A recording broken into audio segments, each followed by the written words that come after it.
Om Yam Brahma Varnendra Rudra Marutaha Stanvanti Devoi Vedai Sangapada Krama Upanishadoi Gyanti Yam Samagaha Dhyan Avashtita Tadgatena Manasha Pashanti Yam Yogino Yashantum Navidyu Sura Suragana Tasmai Devai Namaha. Our eternal salutations to that one who is the truth of life and existence, and whom the saints and sages call by various names. Our eternal salutations to that one whose glories are sung in the hymns and songs of the different religious traditions of the world, but whose infinite and undying grandeur no mortal mind can comprehend. Our eternal salutations to that one upon whom the devotees meditate in the shrine of their hearts, realizing an ineffable presence in their deepest contemplations. May he prompt our minds toward the path of truth and righteousness. May she reveal herself into our souls and dispel the gloom of death, fear, doubt, and darkness. Om peace, peace, peace.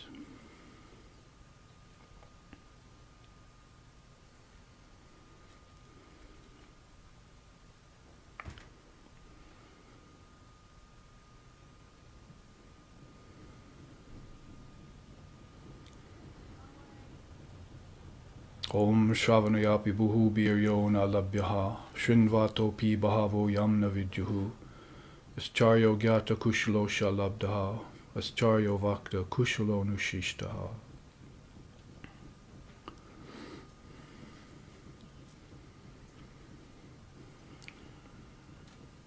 Many there are who have never heard of the great self within. Others, though they hear of it, fail to comprehend it. Fortunate is the one who hears of it. Wonderful is the one who speaks of it. And extremely blessed is that one who, having heard of it from the lips of an illumined preceptor, is able to realize it here and now, in this very lifetime. Om peace, peace, peace.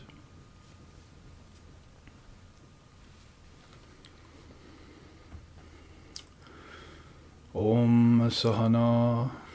Om Sahana Bhavatu Sahana Bhunaktu Sahaviryam Karavavai Tejasvi Navaditamastu Ma Vidveshavahai.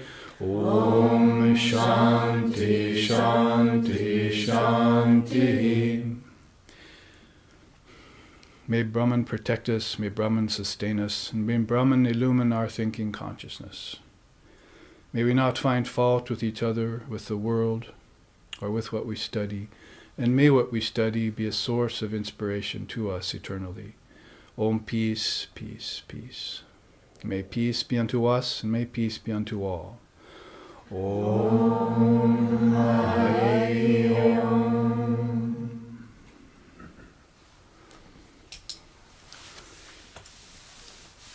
Welcome here today to the SRV associations in Oregon. We also have a chapter in Hawaii where the live streaming audience was previously viewing us. Last weekend, the weekend before. Last weekend actually we were on a retreat in Seattle.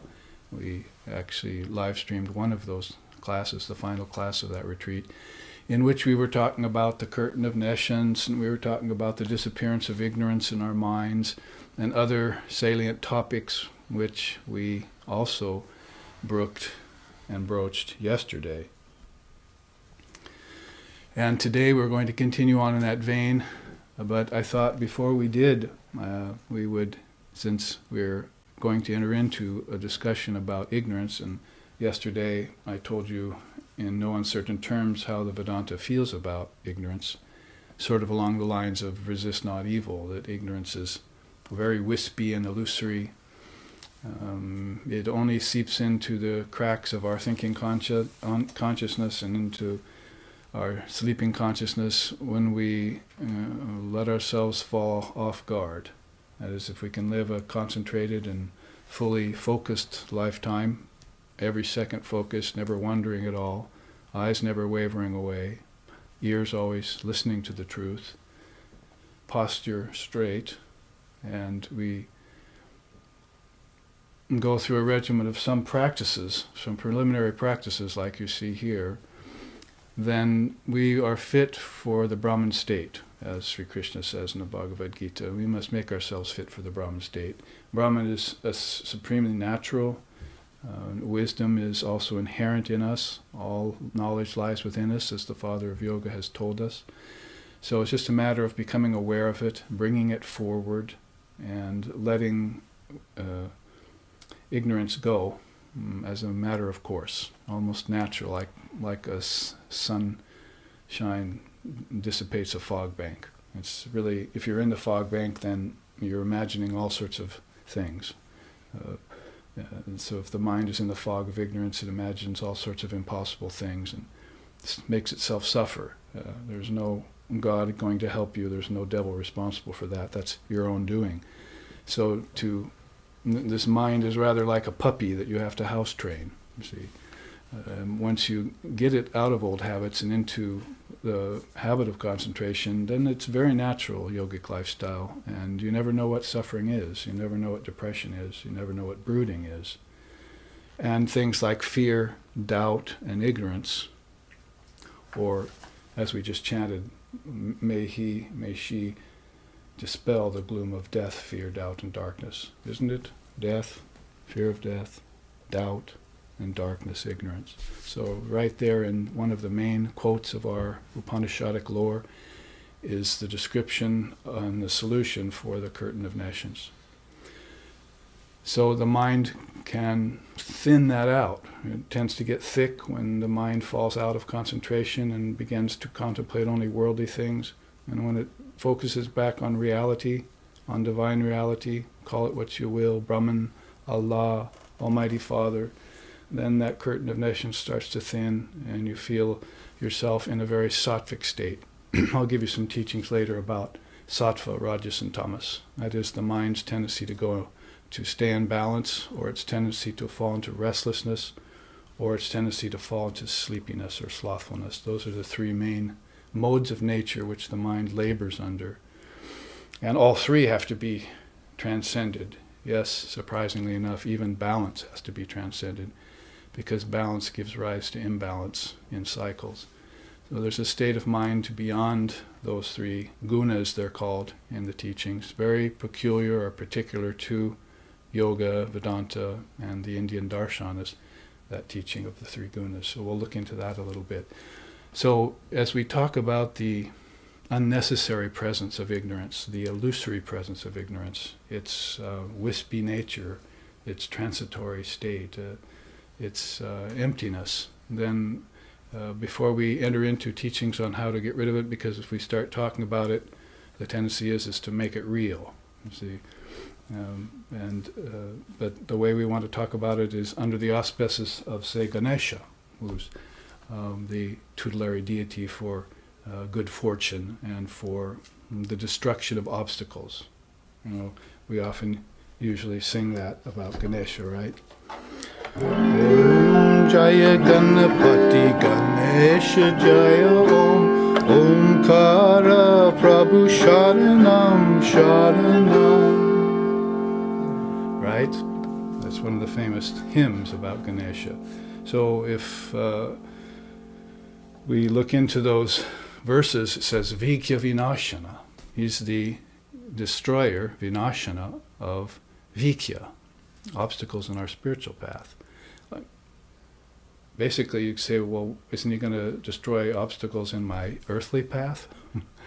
Can you please do that first? But that's the way we always fall into the curtain of nescience, thinking that the world is more real than God, that we should put more attention on the earth and earthly matters before we put attention on God. But didn't Jesus tell us, seek thee first the kingdom of heaven and all else will be added unto thee? So what part of that statement didn't you understand, as they say?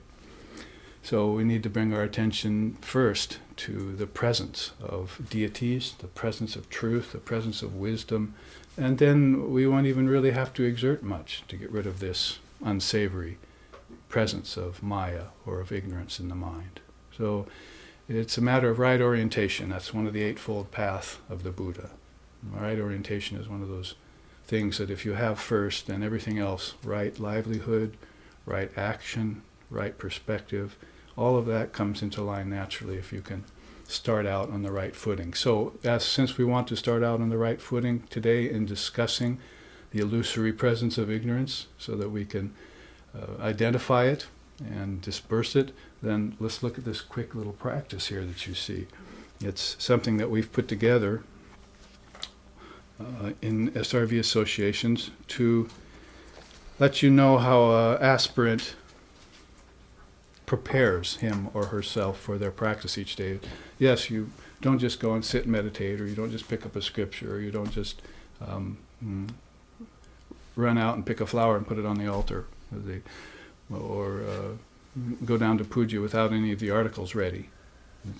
There's a preparation for everything that goes on. So really quickly, we don't want to take a lot of time, but we will sort of invoke the presence of Sri Ganesha if we look at this something like ninefold practice. First, Nitya Sarga, wake consciously each day. That's how to really, I say, did you start your day off right? You see, so starting your day off right would be to wake up, and as soon as your eyes open, Om Ganeshaya Namaha comes into your mind. You see, first thought is Jai Ganesha, Jai Ganesha, Jai Ganesha Sharanam. I take refuge in the elephant-headed god with one tusk, who is the radiant sun that lights the beautiful face of the Divine Mother of the universe. See, so as the songs and the verses go, so he has one tusk. Why? Because he broke off one tusk for Vedavyas, the great seer, so he could use it as a pen and to scribe out the revealed scriptures at a time when they were about to get lost. Vedavyas had them all in his mind. Talk about an illumined soul, father of Vedanta, had all the scriptures by memory, had all the teachings by memory, and there are thousands and thousands of them. It reminds me of my own teacher, Swami Ashishanandaji Maharaj, who lived here in Portland for so many years teaching us for 3 or 4 decades. And he could recite the whole Bhagavad Gita in his 90s still. So there's some connection between this retentive memory, you see, that is there. Like we sang last night, you see, Ya Devi Sarvabhuteshu Smriti Rupena Samstita Namastasyai Namastasyai Namastasyai Namo Namaha. And if you were listening, Ya Devi Sarvabhuteshu Nidra Rupena Samstita Namastasyai Namastasyai Namastasyai Namo Namaha. Ya Devi Namo Namaha. Ya Devi Namo Namaha. Ya Devi Namo Namaha. Ya Devi Namo Namaha. Something's missing now. Don't forget the primal bijam. So the words say Smriti Rupena Samstita. Smriti is retentive memory. Divine Mother exists in all beings as retentive memory.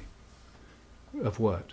See, why does the curtain of nations and ignorance cover remembrance of the Atman, cover the non-dual truth, cover remembrance of the series of our past births and deaths, so that if we recover memory of our births and deaths, we'll know that, gee, there's been a witness all along watching me be born and die. I watched my own birth, I watched my own death from a detached witness standpoint. Talk about fear destroying, doubt destroying. And then, Ya Devi Sarvabhuteshu Nidra Rupena Samstita. Did you make the connection? The Divine Mother exists in the hearts and minds of all being as deep sleep, Nidra. Nidra Samadhi, it's called in the scriptures. It's one of the states of your consciousness. Gee, maybe we could follow forth and call our dreaming state a kind of samadhi. Hey, how about we just call our waking state a kind of samadhi? Why don't we be in an ever-awake state in our waking state? Oh, Mother, please subject me to the yoga of insomnia. See, so I will be ever awake and never fall asleep again in the illusory cloud of nescience. See? So, sorry I strayed a little bit from our chart here. Basically, you wake up consciously every day. What can I say?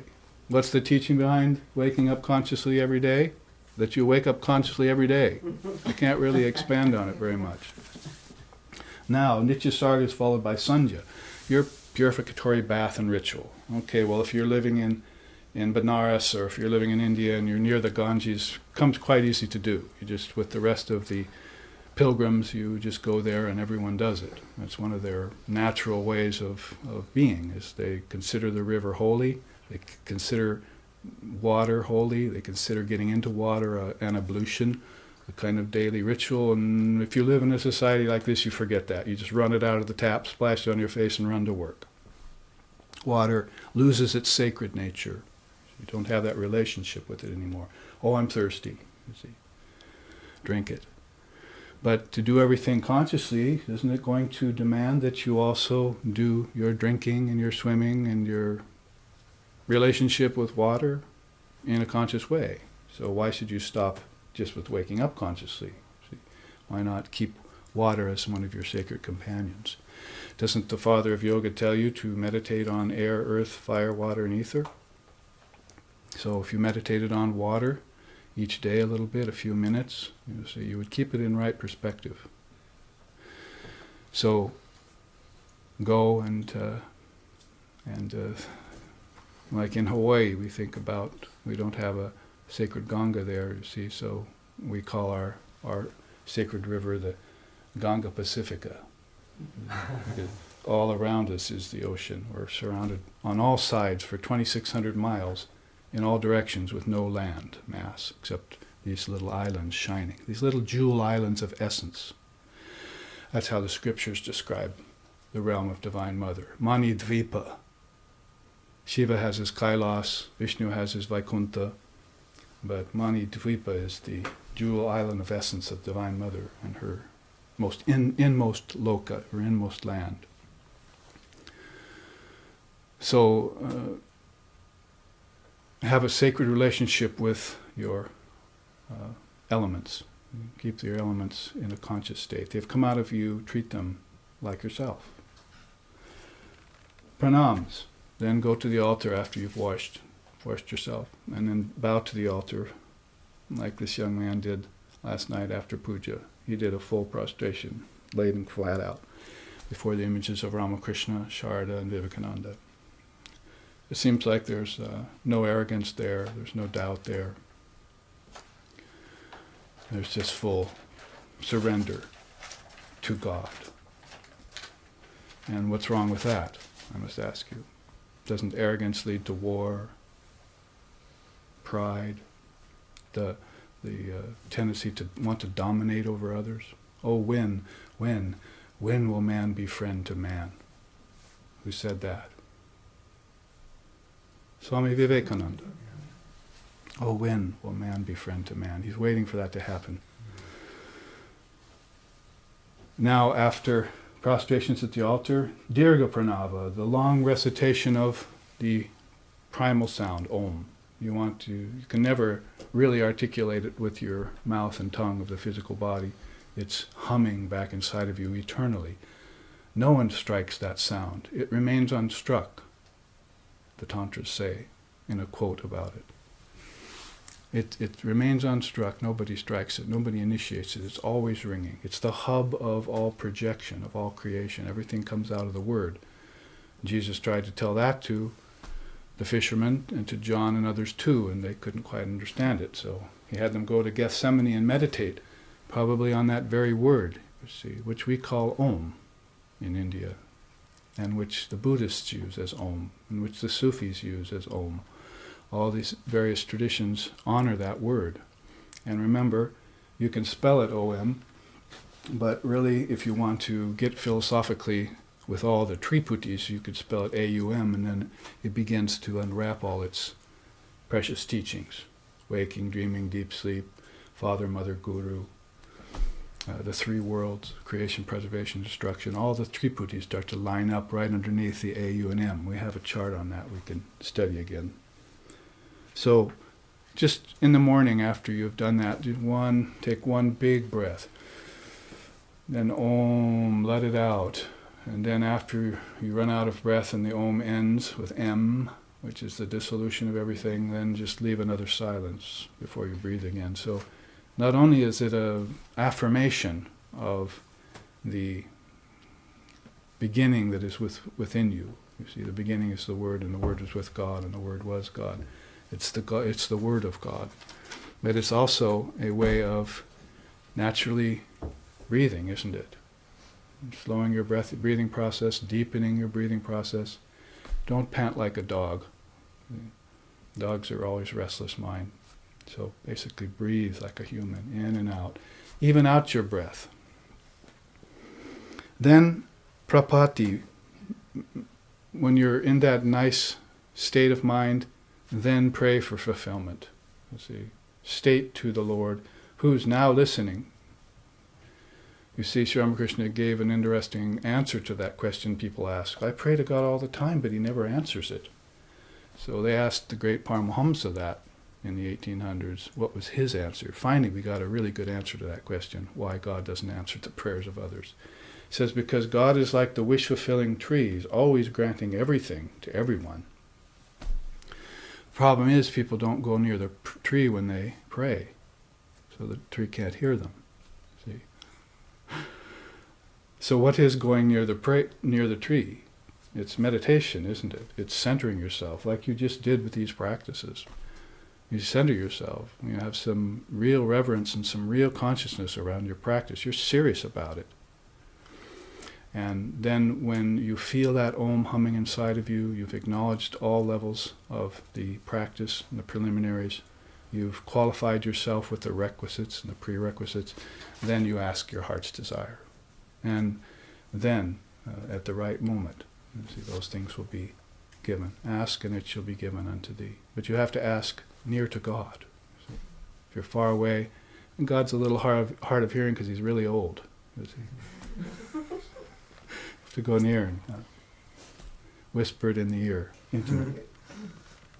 Samarpana, offering one's life to God. See, so it could even be a part of your prapati. It could be that even before, maybe you could say, you ask your prayer, say, I offer myself entirely unto you, O Lord. Now do what is right for me. See, everything happens by thy own sweet will, doesn't it? Shakale tomari icha. Everything happens by thy own sweet will. So, therefore, I put myself in your care. See? Now, after that, Purusha Yagya, dedicating the soul to God. And so Yagya is one of the great sacrifice, the great sacrifice in 5 ways. You sacrifice to the humans, you sacrifice to the animals and plants, you sacrifice to the ancestors, you sacrifice to the angels and to the gods and goddesses, the celestial beings, and you sacrifice to the great rishis and teachers that have kept you aware through your cycle of lifetimes. And then you sacrifice, of course, to mankind, Nara Yagya, which is God walking around on 2 legs here. You're actually seeing, or you actually should be seeing, when you get clear enough about that. Now, Guru Pranam, salutations to one's gurus. Aim Guru Bhyo Namaha, Aim Parama Guru Brahmaha, Aim Parapara Guru Bhyo Namaha, Aim Paramesti Om Ganeshaya, don't forget Ganeshaya Namaha, Om Paramesti Guru Namaha. So you do all of the line of your gurus. So when I say I'm Guru Bhyo Namaha, I'm saying salutations to Swami Sheshananda, whose picture is there on the mantle, my guru. And when I say I'm Parapara Guru Bhyo Namaha, I'm saying salutations to Holy Mother, who is his guru. And when I say Parama Guru Bhyo Namaha, and then Parapara Guru Bhyo Namaha, I'm saying salutations to Sri Ramakrishna Paramahamsa, who is her teacher.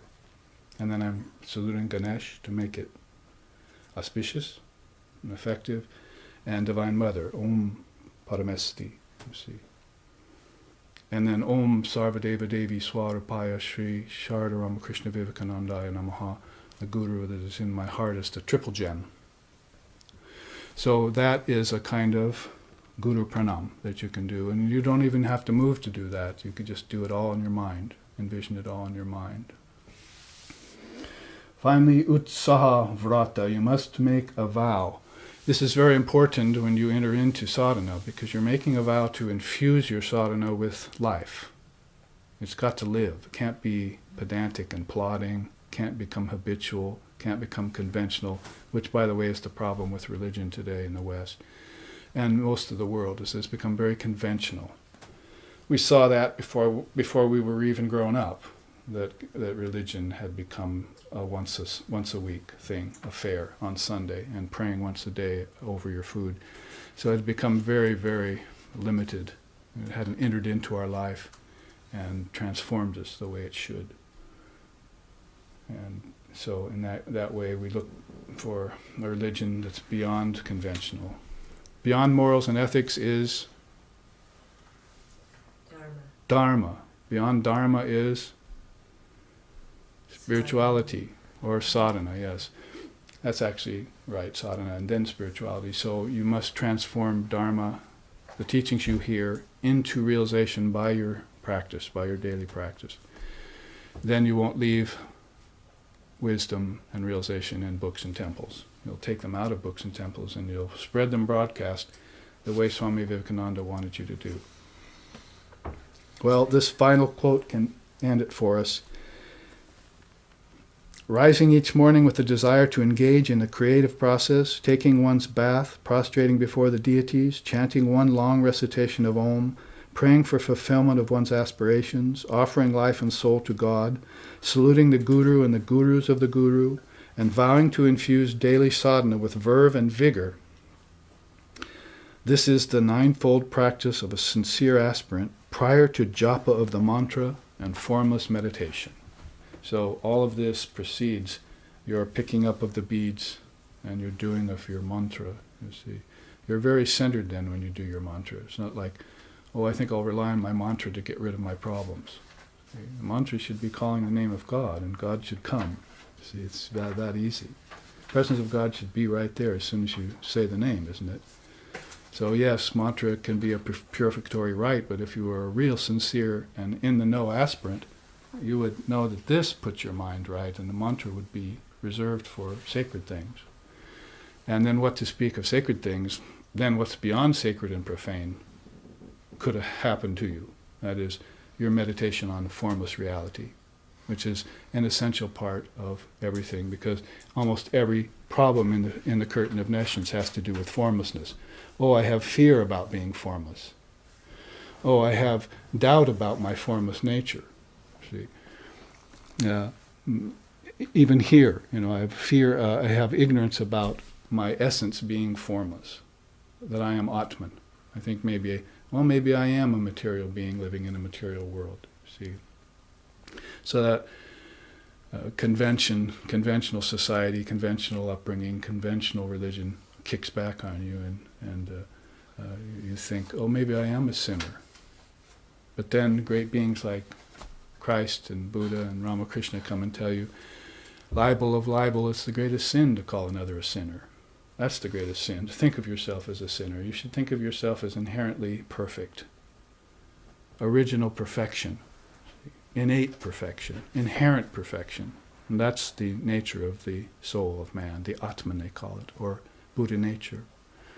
That's inherently perfect.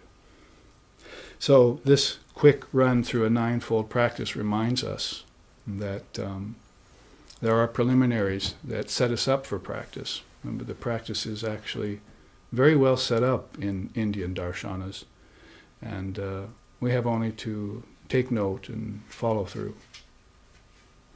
Now, having said that, and that even surprised myself with this chart, because I just saw it lying in the pile of teachings, and I said, well, that would be good to start. So I'm sorry I didn't have a chart for the live streaming audience on this one, but it was last minute. In the meantime, then, we are going to look at a little bit more about the curtain of nations. And this chart, which we showed yesterday, which we didn't really have much chance to look at yesterday, it was a part of the Seattle retreat too. It's called The Disappearance of Ignorance. One day I awoke, and my ignorance was gone, utterly gone. For who can conceal the truth? Who can tie a blazing fire in a cotton cloth? That's a song quoted from India by Ram Prasad Sen. English translation, Lex Hickson, our SRV founder. And other beautiful songs and poems like that, which are like perfect English mantras, can be found in his beautiful book, which is on our shelves and which can be procured if you want to dip into the tantric hymns of enlightenment. That's what he calls them. Divine Mother of the Universe, tantric hymns of enlightenment. So one day I awoke and my ignorance was gone, utterly gone. He doesn't even remember where it went. In fact, he can't remember what it felt like. Can you remember what it was like to be in kindergarten? It was beginning to be a little hard, but once you you have a company of kindergartners, then you start to remember. So if you have holy company, you start to remember what it's like to be holy. If you keep worldly company, then you're only remembering what it's like to be worldly. And of course, evil company is the same. Even a little brush with evil company starts to bring up hidden some scars in the human mind of thieving, of stealing, and of other unsavory preoccupations, see, that are all there in the human mind. Doesn't matter what human mind, every mind has them. Even the seers, if they enter into a body, they have to be aware of these things. So aren't they in the mind? How can they help others if they're not aware of the problems that others are suffering? So when we say the perfect mind, we really have to reserve that for original mind, what they call Buddha mind in Buddhism, or what Sri Ramakrishna and Holy Mother called pure mind. That's really not mind at all. So you could say there's brain, and then there's mind, and then there's original mind. What does it spell? Om, right? Original mind, OM. So I mean that has to be the highest of all principles. And so one transcends the brain, one transcends the mere thinking process and the memories that come up on the surface level and the doubts and the fears and the ignorance and all of that the brain is sort of a receptacle for. But if one gets to the level of mind, all of a sudden one finds these kingdoms of heaven within them stretching back deep, deep, deep inside. All the way to the Om, to the word. Closer one gets to the word, the more those imperfections go away. The further out one gets away from the word, down into manifestation, the more dangerous the terrain, the more obvious and noticeable are these dangers. As Sri Ramakrishna used to say, he who has wisdom has ignorance. He who has knowledge of life has knowledge of death. So all these pairs of opposites are naturally a part of the human mind. This is a great teaching that it sort of offsets the problems of fundamentalist upbringing that we've had. That it's really not our fault, you see. Like sometimes my computer late at night, I leave something undone and it yells at me. "It's not my fault," it says. This horrible voice comes out of the computer. I have to tap it. So the mind really is not our fault. I mean, basically these things are present in the dual mind. It's called manas, the dual mind. And so then you can see how the teachers talk about different levels of consciousness and different levels of brain, mind, and even beyond mind, beyond the thinking process. So a good sequence of layers of consciousness to consider before we look at something like this. But you can see how this has been set up. In this trikona, that is a triangle, because any good world of form needs three sides. See, again, another triple teaching. So basically, you have up this side, the left is fulfillment, the way the way ignorance disappears according to fulfillment. And then up this side you have the way ignorance disappears according to transcendence or disciplines. So people have moods that they go through, and then people have disciplines that they practice. And these are kind of two ways of proceeding, and it doesn't mean that you only have one and not the other. Most people have them both, so they can actually go back and forth and connect like that. But looking at them quickly, you can see on the level of fulfillment, start off with some sense of excitement, and that goes to sukha, happiness. The quote there is by Sri Sharda Devi, our Holy Mother. The happiness of the world is transitory. The less you become attached to the world, the more you enjoy peace of mind. Some precious advice there. Like, again, Ram Prasad Sen used to sing, Shukir Vashana Karo Arkadin, Shukir Vashana Karo Arkadin, Taji Anyobo, Kali Kali Bol, Manano Janabo Jadin, Shukir Vashana Karo Arkadin, Shukir Vashana Karo Arkadin.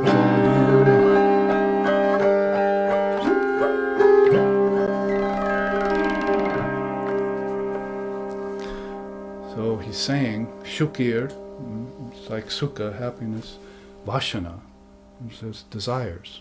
Vashana samskaras are desires. Shukir, Vashana. So when will I become free of the mere fleeting happiness of this world and transcend my base desires? He starts out saying, "O mind."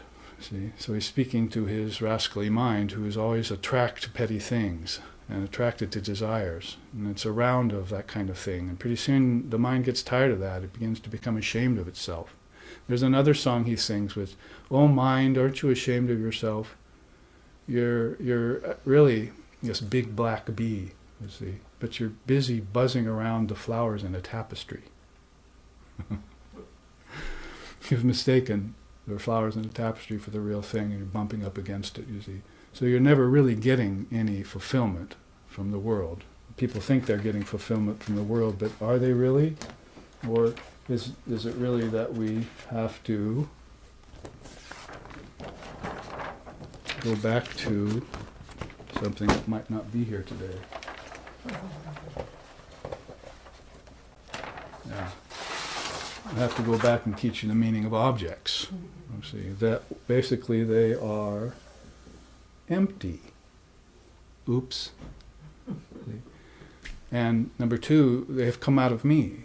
So if they've come out of me, because my mind projected them, of course with the help of nature, mind, nature gets together, then objects form. Thought is just, or let's put it this way, objects are just thought made concretized. Wasn't it first the inventor and then the invention? And didn't the invention start off in his mind? And then didn't he manifest it out of nature? Well, that's just in the physical sense, here, down here at the level of the gross cause. But the subtle cause is back in the mind. So what people don't know, and which Vedanta is very quick to tell them, and Samkhya and Lord Kapila is very quick to tell them, is that all worlds exist in the mind, or the kingdoms of heaven are within you. We're caught in, like a deer in the headlights, in this idea of evolution and science, that somehow everything started outward in a Big Bang. But you're completely overlooking the real Big Bang, the subtle bang, that happened back in your mind when it first gave inception to worlds. And God had nothing to do with that. Science is right at least about that. That God isn't in the picture, you see, when you talk about physical worlds. God is somewhere retired. Like I said, he's old. Too much time has passed and too many worlds have gone by. He just stays retired back deep in samadhi. It's where he prefers to be. So this penchant for worldly desires over and over again in rounds, gets old, see, gets boring. So just remind yourself that basically objects are empty. Empty of what? Abiding substance. Both Buddhism and quantum physics have told you that from two different angles now. Buddhism, shunyata is the word, that objects are really illusory by nature. And quantum physics, that they're just shifting sand, basically. They're subatomic particles that are changing at a billionth of a second. How much of a life can an object have when its essence is a billionth of a second long? You see? Get a life, object, you could say. You see? They're here and gone. That's why Sri Ramakrishna said, sweet meat goes down the throat. You can't really remember what it tasted like anymore. It was a matter of mere temporary pleasure. See? So how valuable can that be to you, these passing experiences? But the fact that you are the one experiencing the object, that's more important. So you make that connection, and that's the next teaching. They're not only empty of the ability to fulfill you, but they've come out of your own mind. Nobody else had anything to do with the worlds except you, the ancestors, the celestials, the gods and goddesses, and any other thing that's in form. You all got together as compatriots, in cahoots, and you all decided to spread these lokas, these various worlds out, and then come into it as forms. That's the Vishishta Advaita look. All of this was created and put out by the great mind, and then consciousness decided to get into it. So that at least follows science's evolutionary theory, doesn't it? Oh, this all took a long time to sort of prepare the ground for it all. And then when it was nice and prepared, well, I think I'll take one of those forms now. In the meantime, as my teacher said, science is trying to get you to believe that in order to see your relatives, you have to go to the zoo. No. You were always a perfect formless being. Taking on a form was a matter of your ignorance. Unless you could do so in full consciousness, and the illumined soul would not do so, would not take a form that isn't the form of a seer, the form of a rishi, the form of a yogi, the form of an avatut, the form of an avatar, the form of a realized soul, or the form of a dedicated devotee of truth. Would he or she would not take that form. So I've never been a paramecium or a monkey, I can tell you. But when the ground is prepared, I will come out and I will occupy a form of my choosing. There's a beautiful sloka in the Upanishads that says the gods all got together and said, we'd like to enjoy on earth. And they approached the creator, Lord Brahma, and so give us a form there so we can have as a platform. And so God said, here, take this cow's body and get into it. So the gods got into the cow's body and ate the green all day, as they say back in Hawaii. They eat the green. See, so they decided this isn't any fun, standing around on four legs eating the green all day. So I think I'll give that up. So he went back to God and said, give us a better body. So he gave him a horse's body. And they were running around, biting each other and stuff. And it wasn't all that fun either. A few kicks in the face, you know. Too long a snout. So basically then they said, well, how about a man's body? So they gave a human body down on earth. And then they said, this is more like it. This is well done. I shall be mankind. See? And so that's a whole series of slokas in the Upanishads. So that's the idea about the nobility of the human being. See, birds have nests, foxes have holes, but you have no place to lay your head here. All the teachings of Christ are purely Vedantic, and when they're interpreted in the light of these teachings of Vedanta, bring back the real Christianity to us. We don't have to go running to some other country looking for any other religion. Vedanta is not really a religion anyway. It's non-denominational. It has a Hindu basis, but it transcended its mere Hindu cultural roots a long time ago. In fact, if it didn't, it did in 1893 when Swamiji lit on these shores and brought us to Vedanta, because then it got taken into the intelligent mind of the Westerner. Now, the intelligent mind of the Westerner has a few misconceptions to destroy before the Vedanta is really going to ring true and deep.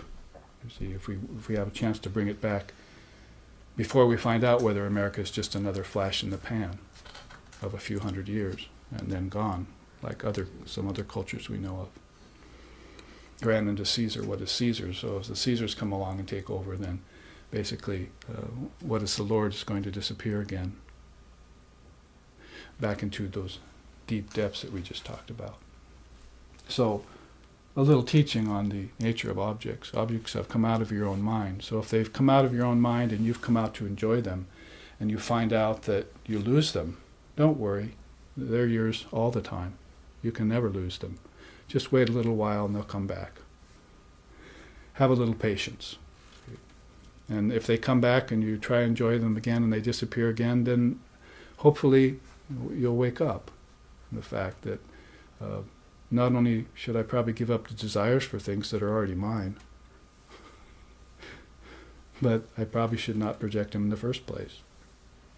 Probably stay in a formless state.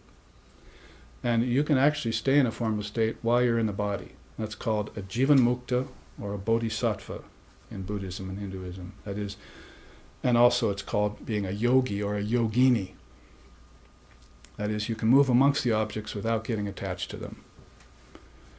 And in that regard, the real rule is just to be a good custodian of things. You don't want to disrespect things, right? Water, we just had the teaching on how you wash in the morning and so forth. So everything is Brahman, manifest. You don't transgress that rule. So it's not like you become detached from objects and then you treat them in a slovenly manner, you see. Like somebody was sweeping one day, Holy Mother was there, and after he finished sweeping, he just threw the broom down. And she went over and picked it up and put it in the corner where it was supposed to be and said, never treat an object like that. It may be dirty, but it cleans dirty places. You should also, treat it with respect. So she was always very conscious and mindful of those kinds of teachings on that level. Well, as we go up the tier here, we find then, we get beyond, we find that we get beyond excitement and happiness and we get to joy. Joy, Sri Ramakrishna says, the happiness of the worldly man slowly declines as his spiritual joy becomes deeper. So there is a track that one can get on. See, basically, I've had enough rounds of happiness, and then that can go to boredom and depression, and taking pills, and then trying to compensate with drugs and that kind of thing. We pretty much know that dead-end route already. We should.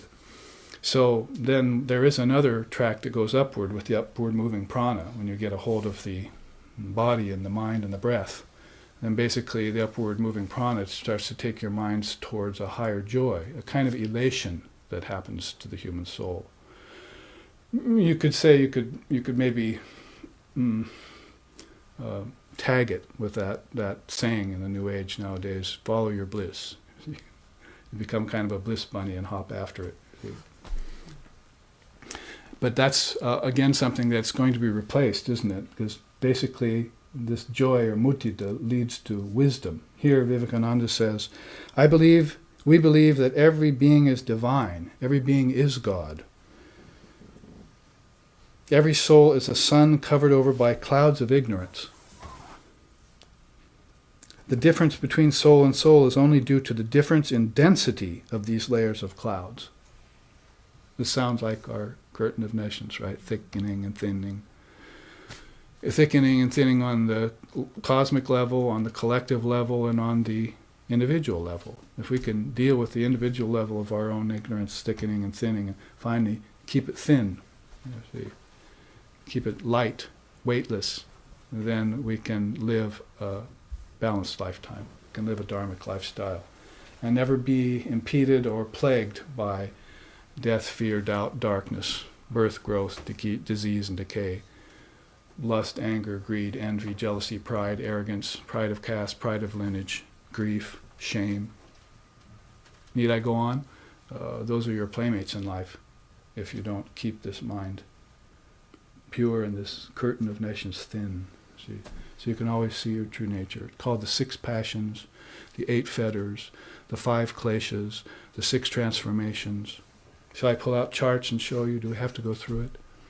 If we do, make sure you invoke Ganesha first, so you know that all these things are illusory. These are the evolutes of Maya. See? Everyone is associating with Maya when they associate with form, whether it's Krishna all the way down to Kenny, or whether it's from Avatar down to Ant. Everyone's associating with Maya when they take on form. So it's a matter of associating but not identifying, moving amongst the objects but never becoming bound by them. The seer must not become identified with the seen, because then he falls into that age-old problem of bondage. So this kind of mudita and this kind of joy is very beautiful. In fact, there's a kind of song about it that I remembered. Chintaya mama manasa hari chidgana niranjana. Chintaya mama manasa hari chidgana niranjana. Kiva anupama bhati mohana murati bhaktata hridaya ranjana. Chintaya mama manasa hari chidgana niranjana. Which means simply, meditate, O mind, on Lord Hari, Krishna, or the archetypical soul, the pure, ever-perfect, eternal consciousness absolute. What incomparable radiance. How fascinating is his wondrous form. So God with form begins to come into view when one transcends mere excitement, insouciance, and so forth, goes beyond happiness and sorrow, and gets to this kind of inner joy, and wisdom starts to proceed. The wisdom, as Vivekananda says right here, which comes from realizing that all souls are God in human form, or that God has taken on the human form and is moving on two legs everywhere. And you'd say, well, it doesn't make very good sense in today's world, Babaji, because there's so much evil and there's so much suffering and so forth and so on. But those things have to be seen as being a part of the curtain of nescience, a part of Maya, a part of the illusory nature of things. And you'll only know that if you stay in your true nature, you see, detached from those things. Then not only will everything begin to look like God to you, you'll see God in the evil, you'll see God in the suffering, you'll see God in all challenges, all trials, all tribulations, and basically you'll see God inside of yourself, which is most important of all. The Atman. You will abide in the Atman forevermore. And therefore you will be an example to everyone of how to live a dharmic life, even in a darkened age like this Kali Yuga we're in, where the curtain of nescience is so thick, where the thing to do is hang out in bars and drink, or to go to war and kill people, go to far-off countries, see fascinating people and kill them, as they say. You know, really, there's the seer, there's the seen, there's the unseen, and then there's the obscene. See, war, genocide, all these things are obscene. The first premise in any Hindu dharma is ahimsa, non-violence. I must be non-harmful to all beings in thought, word, and deed. And ahimsa is going to be more mature when one has love. That is this joy. So wisdom comes about, then contentment, tripti. Then finally we see shanti, shanti, shanti, peace. The peace that passes all understanding. Or as Holy Mother said, you need peace of mind first and foremost. If you lose your peace of mind, the whole world and everything in it turns sour.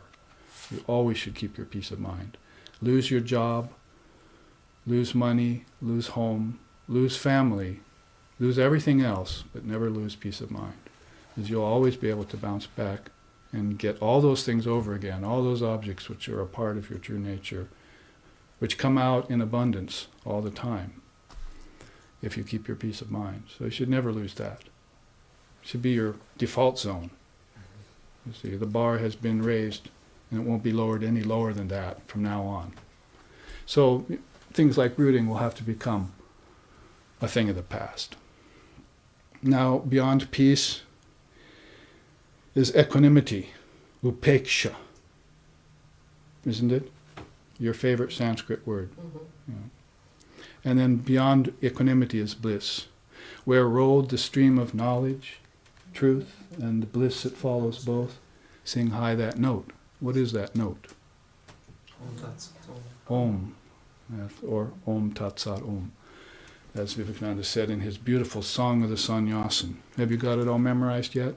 Not all of it. Good. Keep working. That's up one side. That is the side of fulfillment, beings are looking, you see. Two different moods that come to the mind. And then at the top here, Sri Ramakrishna Paramahamsa says, if a man but tastes the bliss of God, he runs after it thereafter. It matters little to him then whether the world remains or disappears. You see. So down here at the level of wisdom, you see, it's, does the world real or is it unreal? What does Vedanta call that? Neti, neti, right?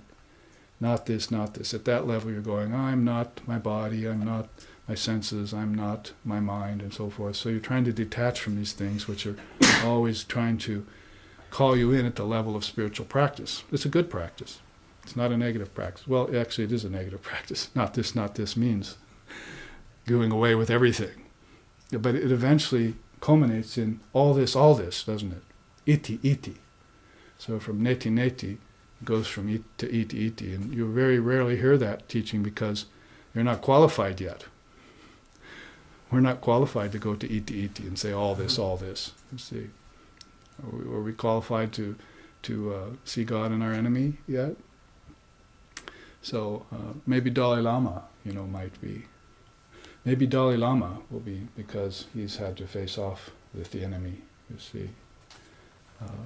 There was a story I kind of consider precious in my own life of a person I met in prison, and she was saying, my cellmate makes my life a hell. She spits on me, she cusses, she won't let me meditate, won't let me do my practice or read. My life is a living hell, what do I do? So I said, oh mother, help me answer this question, you see.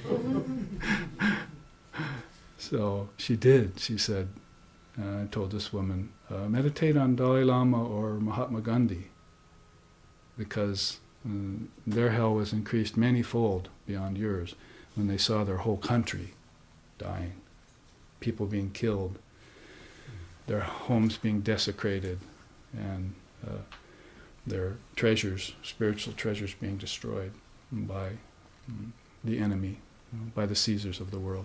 So if you meditate on them, then your own problems will seem insignificant, really. So that was fairly effective. About 2 months later I saw her and she said, oh, guess what? They've changed my cellmate finally. However, the solution comes from some source, you see.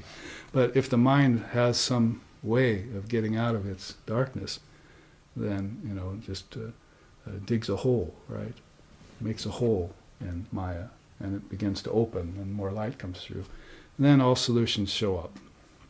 Let's look in the time remaining in the first half up this side of the Trikona, in the discipline side. People start with Dharma. My teaching lately has been morals and ethics are fine, good start, which some of us in the West actually had, very moral parents, but very rare did we see parents who were dharmic. I come across people every once in a while says, oh, you're a Vedantist. My grandmother was a Vedantist. I remember her. So there are people way back from the late 1800s and 1900s that saw Vivekananda and Swami Abhedananda and Swami Shardananda and others who came to the West. They all of a sudden came across these illumined souls and got the gist of the Vedanta transmitted to them. So they're really the old school. They're kind of some of the originals in the West. And some of the English devotees of Swamiji, like Sister Nivedita and Sister Christine and Josephine MacLeod, and a lot of them women, a few men too, all had this transmission of Vedanta from the source very early. So they've been sort of hanging there in the background, you see. But now Vedanta is more on the rise. And Vivekananda said it'll have about a 1,000-year rise, and then about another 500 years or so a heyday, and then it'll have a decline, just like every other darshan. It happened to Buddhism. It's already come and gone. Now it's having its rise again. So all dharmas are like waves. See, they come, they disappear, they come again, which is actually the Sanskrit on this picture you see above you here. Krishna on the chariot, he's saying, Yuge, yuge cha dharmasya. From age to age I embody myself forth to destroy the old dharma and to resurrect the new dharma. So every 500-600 years you'll see a great soul coming along. I mean, Buddha, 550 BC, Christ, 1 AD, 0 AD, Shankara, 700 AD, Chaitanya, 1400, and then Ramakrishna, 1800. So if you look back in time, you'll see this age, really, of the avatars marked by sort of a 500, 600, 700 year absence. And then this resurrection again. And that's a long time for us. I mean, we're talking about the curtain of nescience. Might as well put here fear of time, you see. Fear of cycles of time, because we can only remember a couple lifetimes, really. I'm not saying our own lifetimes, a couple lifetimes worth of time. History, we can think back only 1,000 or a few thousand years, and even inside of that, everything is kind of a wash. So it's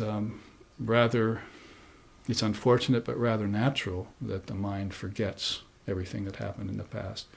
However, it's brought everything forward in this moment. You're carrying everything you are, were, and always were now in this particular body-mind mechanism. You have all your karmas here, you have all your lifetimes here, and you live in an eternal moment. So don't spend it brooding on the past or projecting into the future, but try and bring everything more and more current into this moment, because if you were to see Om, that is, if you were to actually visit or have communion with the ocean of light, that great Om, you would find that all worlds are coming out of it and disappearing back into it, and all beings are coming out of it and disappearing back into it, and no time is passing. It's all just a spontaneous projection, play and withdrawal. Rising and falling, the Buddhists call it. And no time passes. You're in such a high state that time doesn't figure anymore. Space is gone too. The only thing we can really relate that to is our deep sleep state tonight. Doesn't time disappear? And don't you disappear? Who was I then? See, where was I? What are them? Which are we? You see, nothing makes sense there, and because we're formless. There's no time, there's no space, and there's no ego, so there's no cause and effect. Well, still a little cause, because we come out of it. So there must be something bringing us back to form. Until we cut that silver thread, you see, and leave this body. And then what's going to happen then?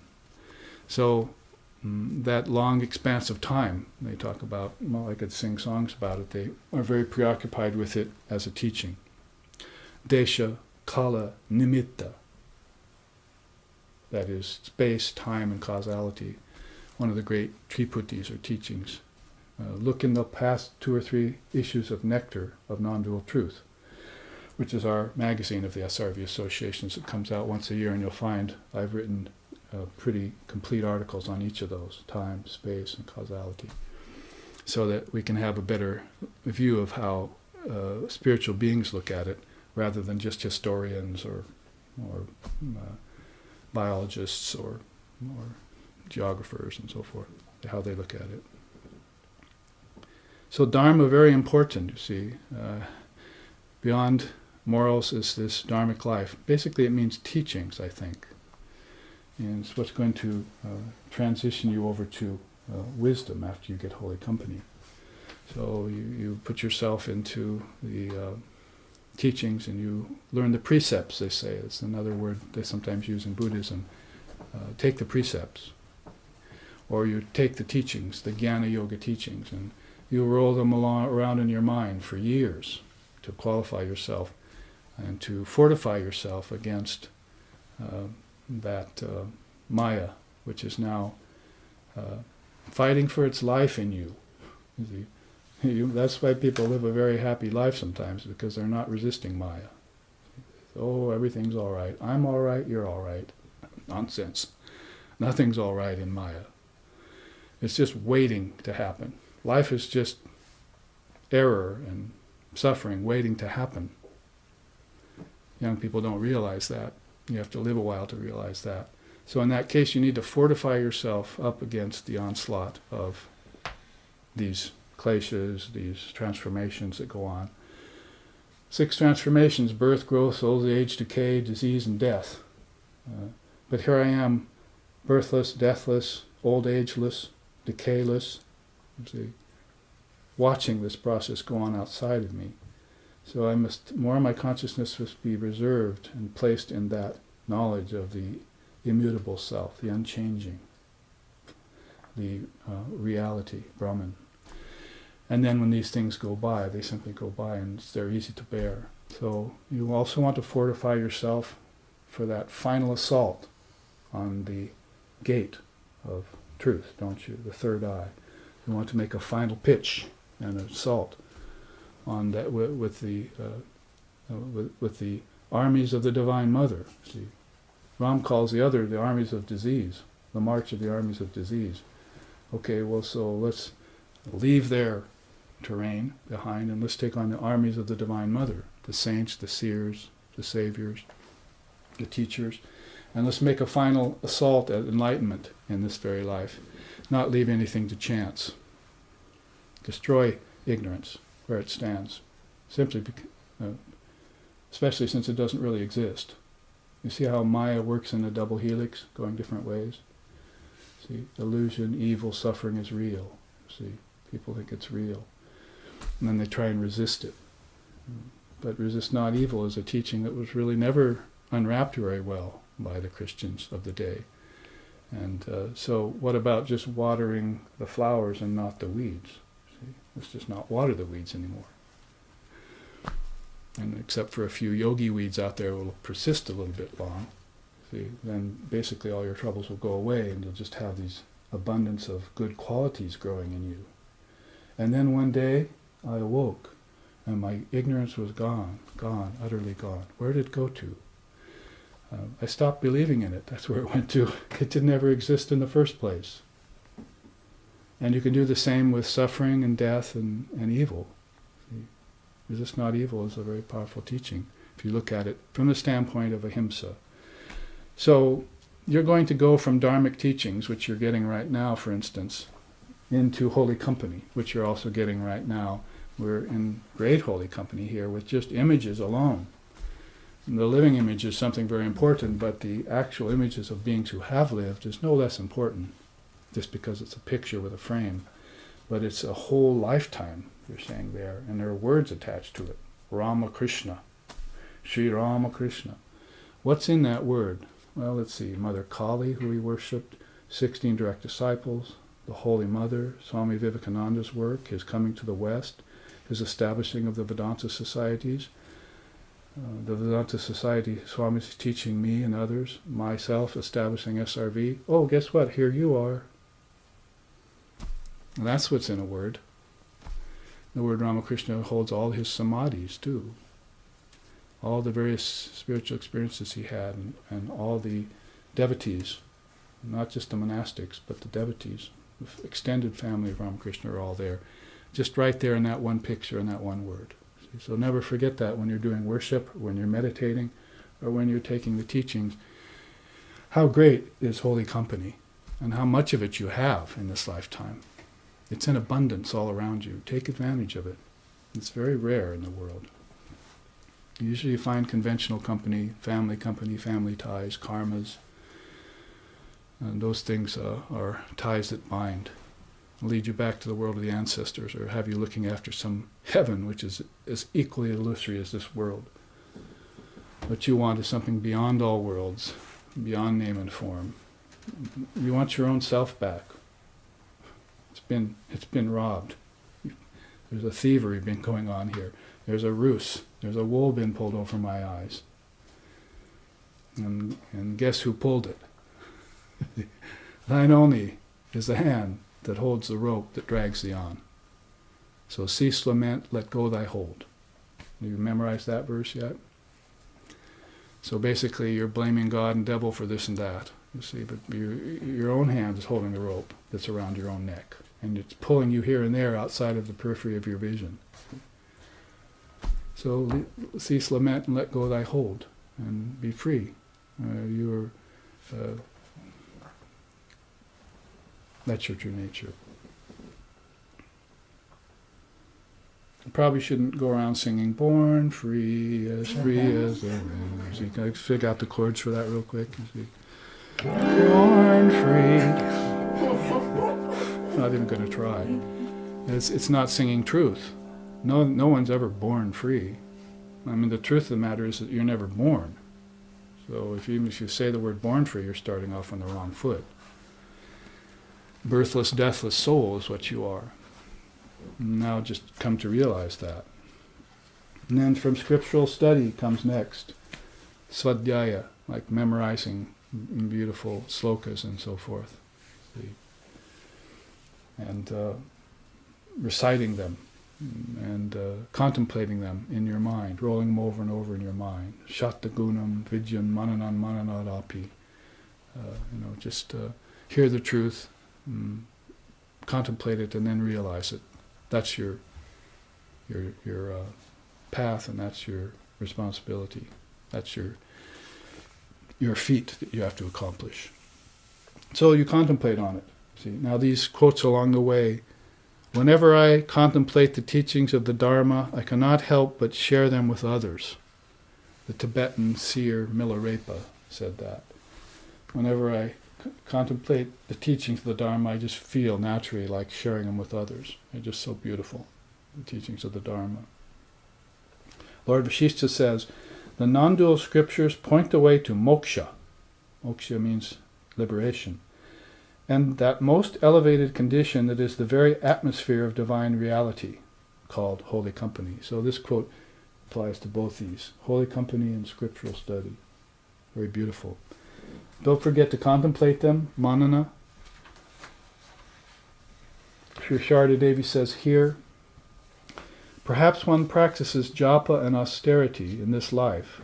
In the next life, one intensifies the spiritual mood, and in the following advances it further. And thus spiritual evolution goes on. So as I was saying yesterday, it's not a matter of, have I lived other lifetimes? For thousands of years they've been saying, they've been living in the very knowledge that the soul goes through different lifetimes. As long as it wants to transmigrate, and as soon as it wants to stop the transmigration process, then it'll awake from that dream. And it will see that everything it went through was a dream. And that all is just dreaming. And then, it'll either sing a song about reality, or it'll sing row, row, row your boat gently down the stream. Life is but a dream, depending on whether it's Easterner or Westerner. So basically, that awakening to this higher truth comes about by that beautiful set. Dharma, holy company, scriptural study, and contemplation.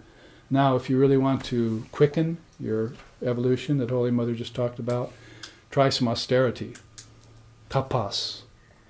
If you do some vision quest, and we're speaking of that not just in nature, which is fine enough, getting away from cities and hiking and so forth, but doing a vision quest inside of yourself, taking on some sort of vow or commitment, because that was also a part of our final ninefold practice here, right? Utsaha vrata, must infuse sadhana with enthusiasm. Vrata means vow. So you take a vow to intensify, yes, but then intensify around some particular thing. Yoga calls that samyama. See? You intensify your concentration, meditation, and samadhi, your experience, around some particular thing that you really, really want to know very deeply. Best thing, of course, is God. You want to know that very deeply. But there are also many requisites to that highest state, many seated samadhis that happen just before that ultimate samadhi. Wisdom, bliss, egotism. Egoism is a very high samadhi. If the ego gets refined enough, it can be a very high samadhi to contemplate your individual self, the individual selves of seers, saints, and the avatar, or the ishtam.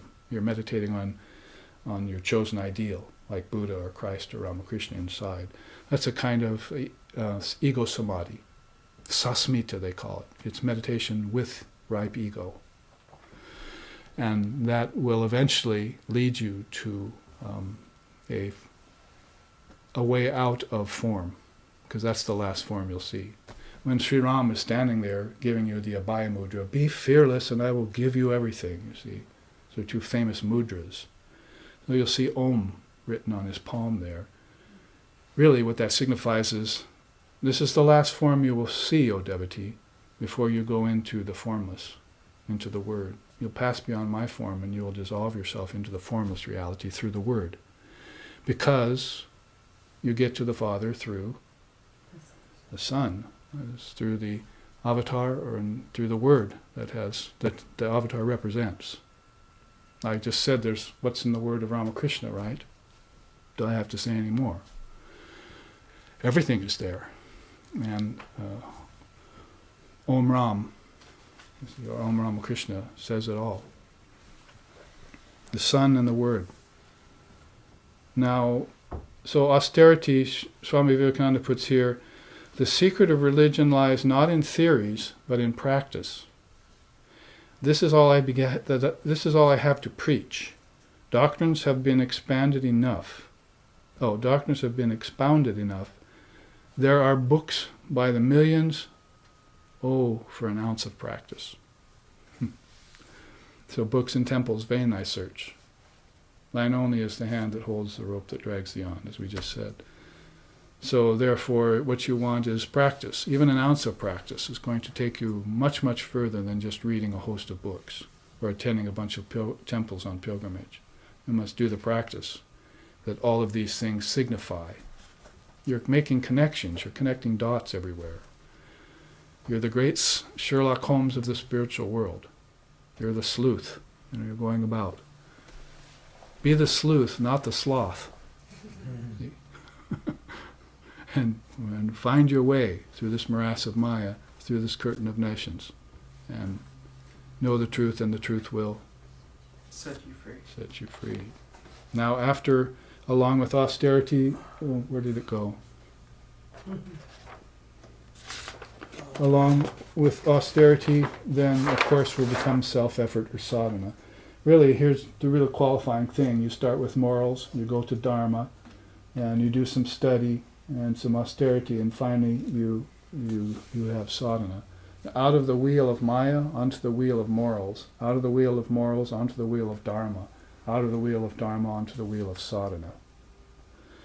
It's all cycles, but these cycles are getting subtler and subtler, and you're leaving behind the wheels of birth and death and ignorance, and you're beginning to be born on the wheels of conscious birth, conscious death. And that's a very precious birth. A birth like this is very rare to attain in this world, O Arjuna, Krishna says. You're either born with pious people, or you're born with yogis, or you're born with rishis. A birth like this is very difficult to attain. And I'd say well nigh impossible in the West, because we just don't have any seers and sages yet. We have savants and scientists, but we don't have seers and sages. We have to produce a few. They're waiting for us. See? In fact, that would be the main qualifier to whether or not we're going to be a flash-in-the-pan society or not. If we can just produce a few seers and saints, that will really vindicate everything, all karmas, and justify our existence as a great country. Otherwise, we're just great in mere verbiage alone. Oh, they were great. We don't want to be, we don't want them to say we were great. We have to be great all the time. Do we look back and say in India they were great, when we sit here in the presence of teachings that have lived for thousands of years and are still as clear as a bell today? So this is what Vivekananda brought us. This is why we're so dedicated to him. This is why we've given our life to him and his work. One life is nothing to give away for something like that. All right, so through self-effort, you will get sampadhyate, attainment, some real substantial attainment under your belt. That is basically, it will not be just adding on qualities, you will be the very green of the tree. It's not like putting ornaments on yourself, but these qualities will come out of you because that's the nature of the Atman. You know what they call that in both Buddhism and in yoga? Dharma mega samadhi. Mega samadhi, it's like mega. Whether you say the word in Sanskrit or in English, it means a vast amount. And basically, Dharma mega means an abundance of qualities, a rain cloud of virtues. That's how they say it. So those rain cloud of virtues are not something you can find by going out, see, and doing things, but something by going in, and that attainment. Attainment really is the uncovering of something which you already are. So is freedom. It's the uncovering of a state which you already are. It's not something that you can get through practice or transformation or evolution. It's something that's an eternal verity in you. And so the more you go inward, the more you realize that, the more stable you become. And the more realized you are, and will be in the future. You will not take unconscious births again, as we've been saying. So, sampadhyate, attainment, that also happens to be a very important part of the Eightfold Path of Buddhism in the Four Noble Truths. Finally, you get to pure transcendence, para, the supreme state. About that, Sri Sharada Devi says, at the time of creation, people had wisdom from their very birth. Consequently, they at once realized the unreal nature of the world. They renounced it and practiced austerity. They were liberated in no time. Now you know why Vivekananda says you should be able to become a yogi in 6 months, right? Early on in the Raja Yoga book, you see, because you come out onto this world. You see the story. I actually heard this story from Kala Rinpoche in the Tibetan tradition, and I heard it from Holy Mothers writing her books in the Vedantic tradition. It's the same story. It's about people who, well, basically to go back is Lord Brahma decided to create all the worlds in the next cycle. All goes in cycles, huge long cycles. So Divine Mother came to him and said, time to create the worlds again. So Lord Brahma came out of his 1,000-petaled lotus, each petal being a different world and loka. You see thousands of them around him. And he thought in his great mind, and then the mind-born sons came, Vashishta and others, you see, and the world of the rishis was formed. Then from that came the realm of the gods and goddesses who worshipped them, carried out their orders. From that came the realm of the celestials. From that came the realm of the ancestors. From that came the realm of the humans, animals, insects, and plants. And so it all spilled out of Brahma's creation in a great sankalpa. See? So in that process then, beings started to occupy forms. And when they occupied forms, they were born, as she said here. At the time of creation, people had wisdom. So that was the very early part of the cycle, right? It's going to go on for another 284,000 years times 4 times 8 times 16, a Mahayuga. It's a long time.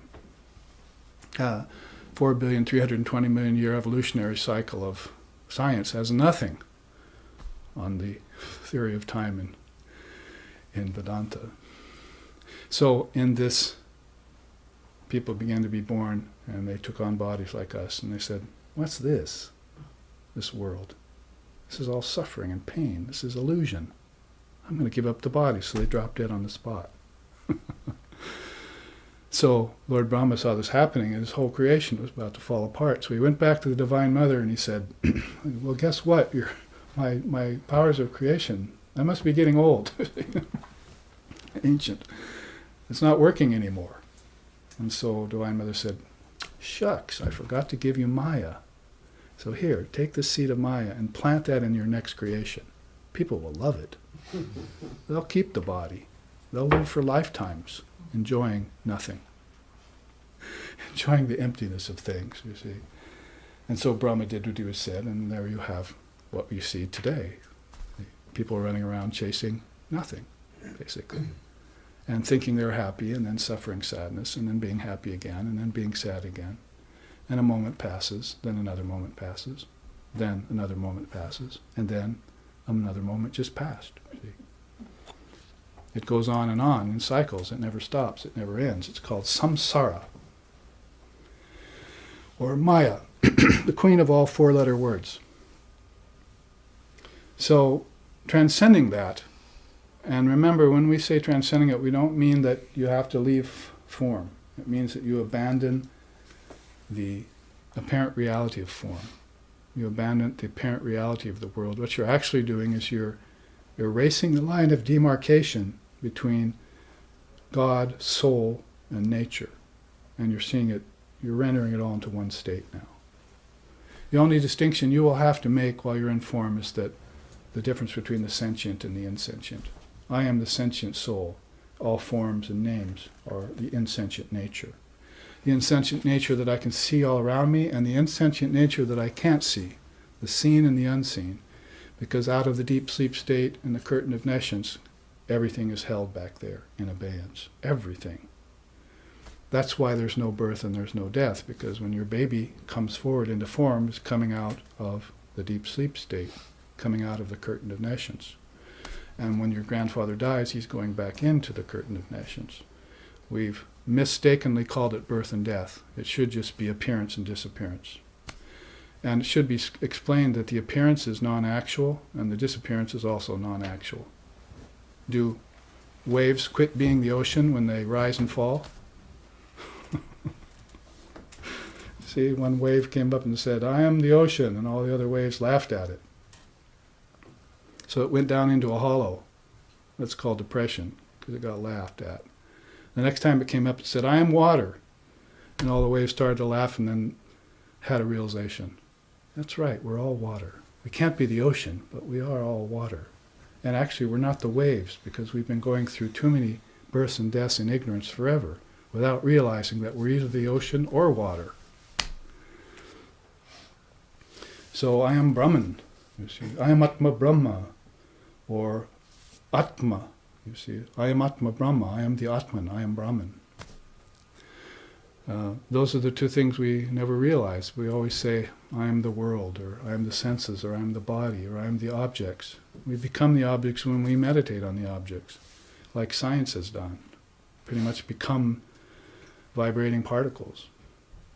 But there's a vast difference between atomic particles and atmic particles. Atmic particles are intelligent. Atomic particles are insentient. So that's the one distinction you will have to make if you come into form.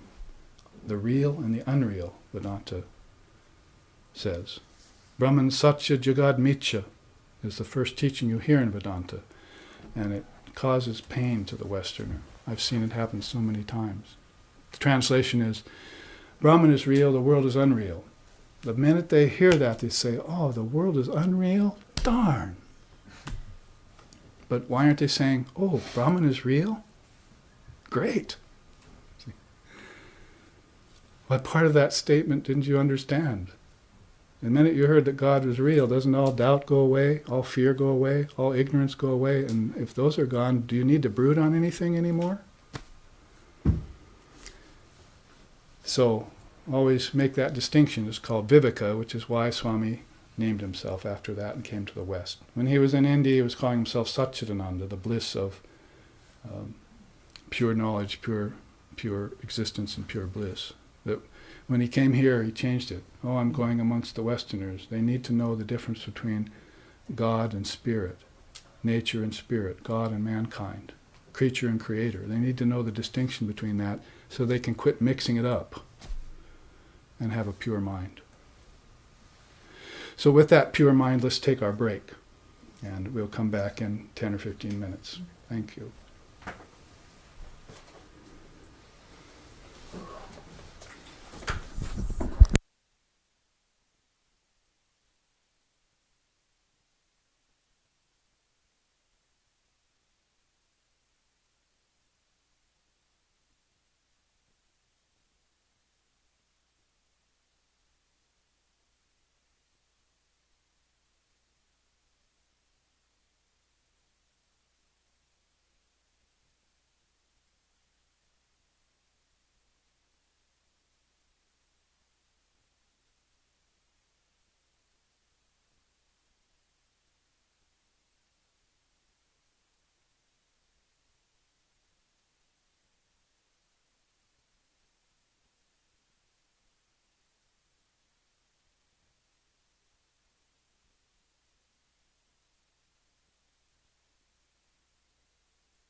We're back with our live streaming audience and also our local Sangha here.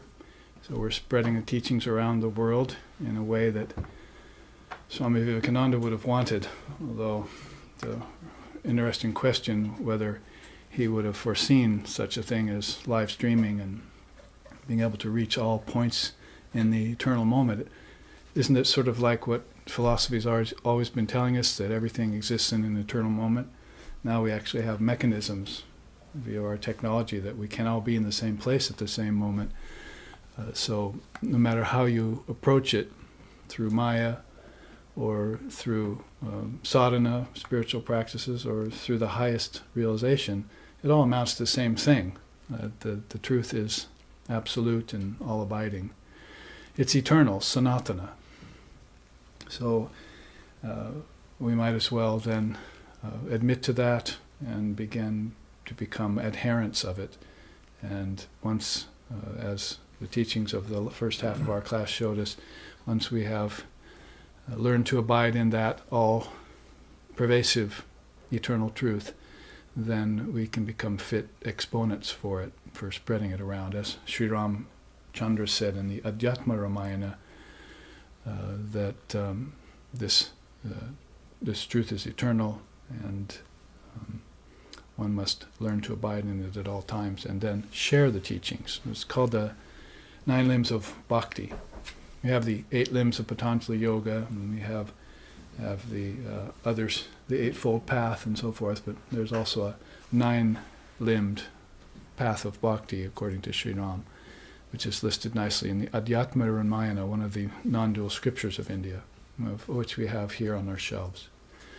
So these great teachings continue on in the Jnana Yoga fashion. It's, according to myself, and I think everything I learned from my teachers, the most swift and efficient way of getting at this curtain of nescience, this cloud of ignorance, and thinning it out and proving to yourself the illusory nature of all phenomena and all form. And then arriving at that realization that you are the witness of all phenomena, as our famous slokas of the Upanishads say, Brahmanandam Paramasukadam Kevalam Jnanamurtim Dandvaititam Gagana Sadrisham Tattvama Shadi Laksham Ekam Nityam, one eternity, Vimalamachalam Sarvadi Sakshibhutam. Sakshibhutam is the witness of all phenomena. So that is you. I'm talking again to you and describing your true nature. Now rise and be that noble self that knows itself, as is stated by Vivekananda in the Song of the Sannyasin. And all of us are rather modern sannyasins when we adhere to that truth. And as the Hastamalaka Stotram says, it doesn't matter which way you abide, what form your life takes, what yoga you select for your own, you'll always be that an exemplar of that truth at all times. So Jnana Yoga, the quickest way of awakening. It might take the most intense work rather than, say, bhakti or karma and so forth, although karma does take a lot of work. But it's not spinning your wheels. It's mental evolution, it's mental work. Man, the animal that thinks, rather than the animal that senses only, is how Vivekananda put it. So we must use this noodle, as my father used to tell me. Use your noodle. And therefore, brain can become mind, mind can become pure mind. Or as Holy Mother used to say, from pure food you get pure blood, from pure blood you get pure thought, from pure thought you get pure mind. So you follow that trajectory, up, like we did at the first half with this trikona here. Moving along the path of fulfillment, moving on the path of discipline as if they were one thing, an integral path. The integral yoga of the contemporary times, the Vedanta. So with that said, let's refer back to where all of this is coming from for us in this particular meeting, the Shvetashvatara Upanishad. Last class was yesterday, and we started with 4:18. We did 4:19. We did 4:20. So in some 4.5 hours, we've actually taken 3 slokas So you could either say, well, that's a lot, or you could say, we're not going very fast. But it is the way of unwrapping a sloka, and it was one of Sri Ramakrishna's greatest qualities and one of his greatest gifts to us, that basically because you become devoted to him, then you take on his qualities. I've meditated on him for nearly 45 years. Our founder of SRV meditated on him for half a century. And so if you spend that much time dedicated to one ideal, especially if your ideal is high, then something has to happen. So one of those things that happens is the ability to look into the scriptures and unwrap a sloka. My particular way of doing that is through these visuals, which I'm giving you because I realized, living in the West, that we're a very visual society. Audibility takes a back seat. I'm sort of trying to change that. Let's hear first, and then we'll see later. Because what we're seeing is all illusory. What we're hearing quite often is illusory too, but if we develop an inner ear and an inner eye, then we begin to hear and see the truth. And we get closer to it and establish ourselves in it. Swarupa Pratista. We establish ourselves in that truth. So when you take up a great scripture like Shvetashvatara Upanishad, you're hearing the thoughts of a rishi named Shvetashvatara. He was a grandsire of a whole lineage in the Vedantic way, in the Vedic way. And probably in the Tantric way too, because many of the great seers were Samayachara Tantricists. They were devotees of deities. That's why I'm quite often trying to, like presenting you two different trajectories here. In that same way, I'm trying to present to the Westerners this idea of Vedanta and Tantra being two streams. Vedanta, you'd say basically wisdom principles. Tantra, you'd say basically meditation on deities, Upasana Jnana and Tattva Jnana, meditation on study and meditation of principles and worship and meditation of deities. So you have great beings like, say, Gaudapada and Govindapada and Shankara, the great Advaitas of 700 or 600, 700 AD, worshipping Shiva, writing songs about Divine Mother, yet known for being Advaitists, non-dualists. How can you be a non-dualist and still worship a deity? Isn't that deity worship dual? So there must be something we're missing here. And I found out what it was when I came to Swami Sheshanandaji Maharaj in the West, and I saw him one day bowing his old body over the altar and throwing flowers because he couldn't reach. At Sri Ramakrishna and Holy Mother, here, take this. And in all reverence. And then the next day standing up and speaking Advaita Vedanta for 2 hours non-stop. See? And I said, well, what's wrong with this picture? Or is there anything wrong with it? Is it that maybe, as he always said and tried to clue us in, that bhakti and bhakti, devotion, and jnanam, wisdom, were the two wings of a bird, and that the bird couldn't get off the ground without two wings? That was probably it. And so you begin to synthesize those yogas, and you begin to understand what non-dualism really is. We take time usually to thank Advaita Academy for letting us have this equipment that we can live stream with. And Advaita Academy is very much involved in trying to take the Advaita Vedanta into the home, into the realm of the striving, earthly, embodied soul, and remind them of their true nature. And so our particular way of doing that here in SRV associations in America is to present all these Indian darshanas as if they all had that non-dual strand, that sutradhara running through them, just like a carpet has a weave, a thread running all the way through it. And just like there's oil in sesame seeds, although you'd never know it unless you gathered hundreds of them, invented a press, and did a little effort to produce a few drops and tasted it. You'd never know the taste nor the nutrition of it unless you took all that trouble. So in all of these wisdom darshanas of India, Sankhya being kind of first and foremost so ancient, and Vedanta and Tantra and Yoga and Vedanta and Buddhism and all of those. Orthodox and non-Orthodox, they call them, in India. There is that Advaitic foundation. And what to speak of that in all traditions, religious traditions outside of India, also we find that non-dual thread. We have, for instance, in this next issue of Non-Dual Truth, which I mentioned in the first half of the class, 2 Jewish rabbis writing on non-dualism in Judaism coming up. And we've had some in the past too. And some Christians coming forward to writing for this universal journal, talking about the non-dual side of Christianity that's there. And of course in Sufism and Taoism and Buddhism too we have writers. So a lot of people know about this unseen essence that's the, you might say, the glue that's holding together all religions and all philosophies. So when you study a Shvetashvatara Upanishad of great Rishi, a Rishi means a seer of truth, Rita, Amrita, those words that have that Sanskrit foundation mean truth. It's one of the oldest, maybe the oldest word for truth in any language is Rita, truth. And Amrita means nectar of truth. So Rishi would be one who knows the nectar of truth and can dispense it. See, like Sri Ramakrishna said, Agyanis, Gyanis, and Vijnanis. The Agyani doesn't know there's fire and wood, metaphorically speaking. The Jnani knows there's fire and wood, but can't get it out.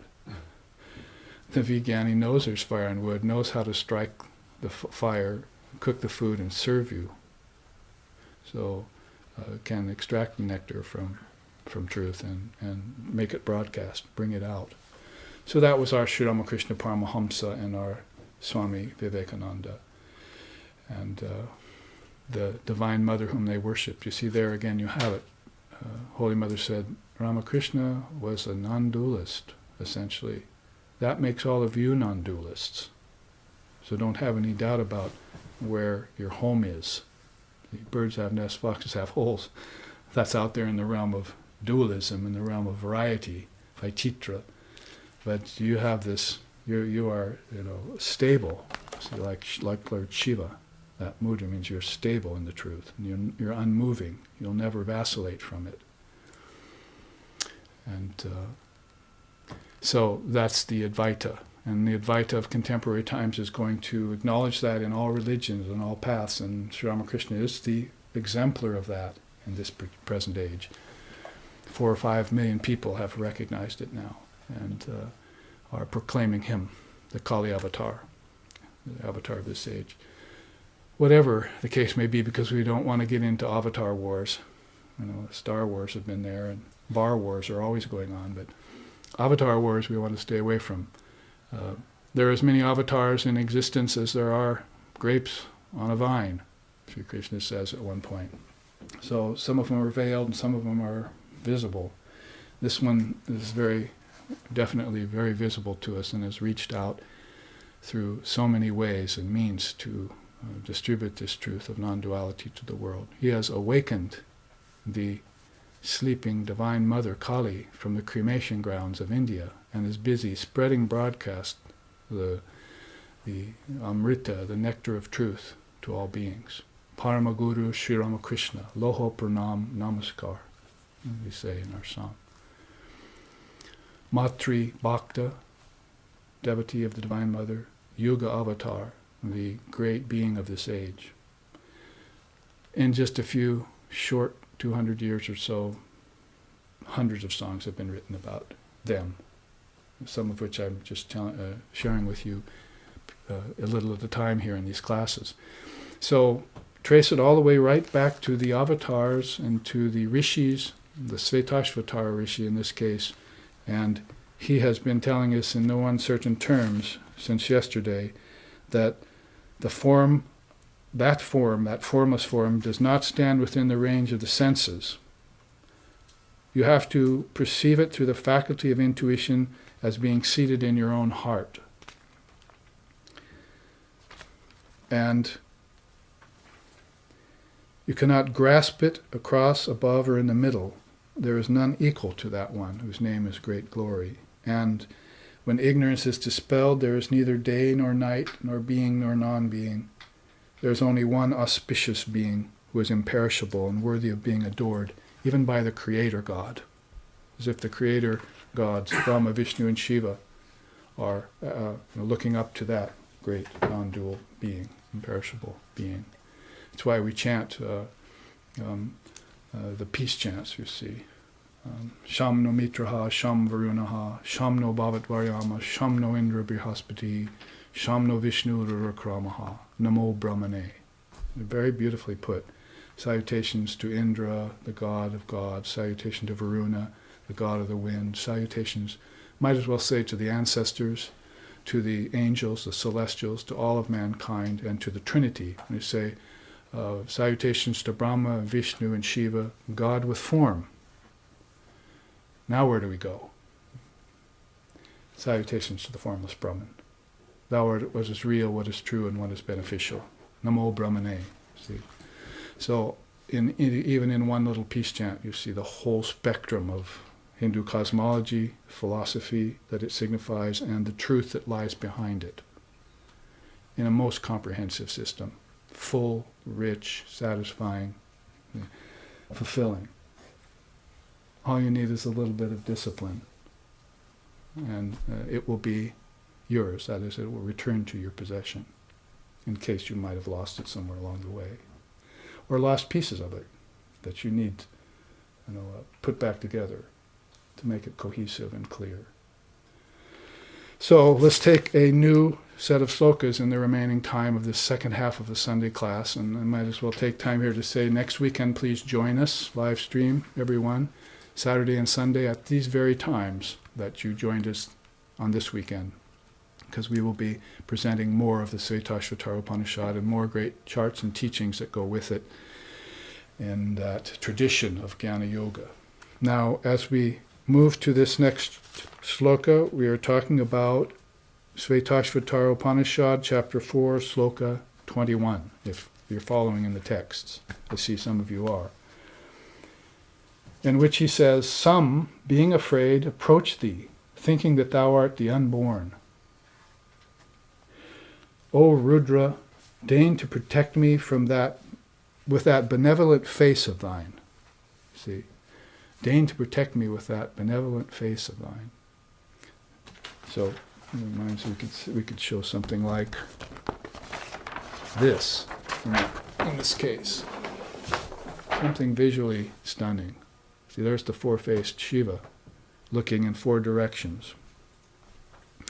And there you see the subtle and the gross forms of Shiva. Ashtamurti and Murti, you see them there. And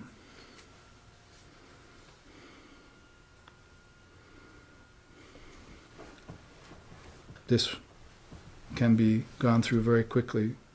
Let's take the 8 visible forms of Shiva. Agni, fire. Apoho, water. Oshadaya, earth. Vayu, air. Vidyut, lightning. Paranya, clouds. Chandramas, moon. And Aditya, the sun. Those are also names for gods. So you can see, like most cultures, they have elements, and then they have gods of the elements. So here we have wisdom principles, air, earth, fire, water, and ether. And these are called the Pancha Mahabhutas in my tradition, in Samkhya particularly. Pancha Mahabhutas. So Bhuta means the 5 elements, Pancha means 5, Maha means great. These are the great 5 elements. These aren't going to stop until you leave the realm of form. And that's a very succinct and condensed way of putting it. Earth here will become the idea of solidity in God's mind. And between that sweep of those two are all the worlds and everything that has to do with earth. Smell, subtle realms, gross realms, causal realms, dirt clods. Anything you can think of that has to do with earth lies between the sweep of those two. Until finally the idea of solidity is transcended, see, by your discipline. And you go into a higher samadhi, and then what? No world remains. You don't care whether it remains or disappears. It's no mind, no matter. No matter, never mind. As soon as the mind's gone, no matter happens. Matters. You prove yourself not to be matter by leaving matter alone. Who said that? Vivekananda. Swami Vivekananda said that. Prove yourself not to be matter by leaving matter alone. Paraphrasing him. So basically, you can look at it this way. One student said to me, yes, but aren't all those things objects too to be deified? Isn't that what we teach? And to be transcended, but aren't they also to be deified? Yes and yes. Good point. They're to be deified in the same way that we looked at our Ganesha teaching today. From Nitya Sarga all the way down to Utsahavrata, right? We found out that we had a relationship with water when we washed. We had a relationship with our asana when we sat. That's earth, isn't it? Solid, something to support us. We had solidity in our spine, hopefully. We're not spineless. We're not jellyfish sadhakas. We are strong. We are stable. We are on a strong foundation of truth. So all of those things and the gods that go with them, as I've been saying lately, it's wisdom principles and meditation on the deities that go with them. Let's make this coalescence happen so that we're not leaving things in a disparate state, dispensed here and there without any connection. Our founder, Lex Ixon, was all about making connections, not only just between these wisdom principles, but between religions, like Sri Ramakrishna was, building bridges between religions that people could go back and forth on. So that my latest mantra on the matter, there's no such thing as a foreign religion. Religion is indigenous to your soul, could be coined and presented and then understood by people today. So they won't be afraid. So it says, some being afraid approach you thinking that thou art the unborn. You think, in trepidation you look on that, because if you look upon that, your form is going to disappear. All these gross forms are definitely going to disappear, and so are the subtle forms. Let's look at the subtle forms. The Ashtamurtis. Rudra the wrathful. Definitely goes very nicely with fire, right? Sarva, the perfect, the complete, goes very well with the purity of water, body of water, the ocean. Pashupati, the Lord of souls, those beings who embody on earth, Pashupati. See?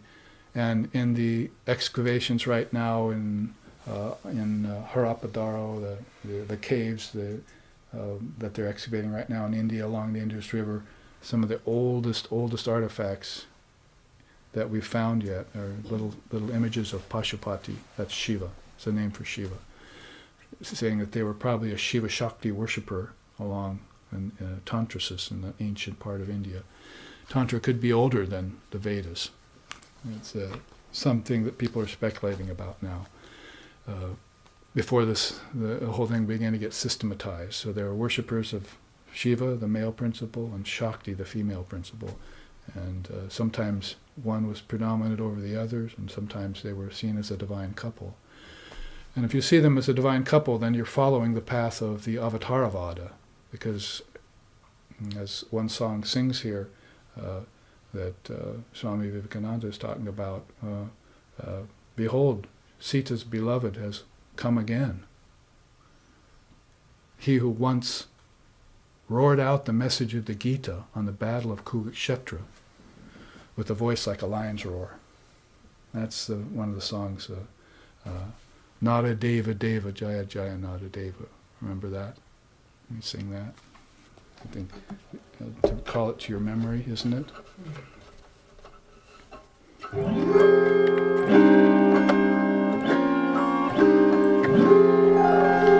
Nada Deva Deva Jaya Jaya Nada Deva.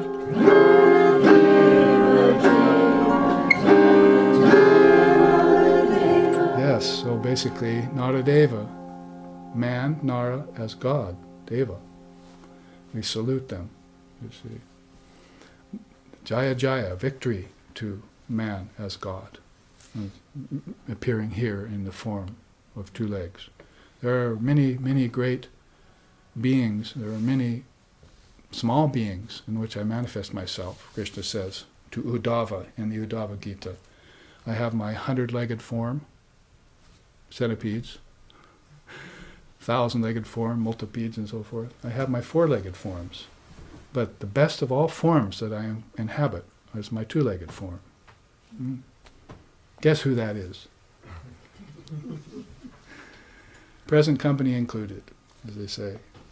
So, Ashadaya, earth, and those beings who inhabit here, ruled over by Pashupati, the great Shiva, you see, who is also the destroyer of the cloud of nations.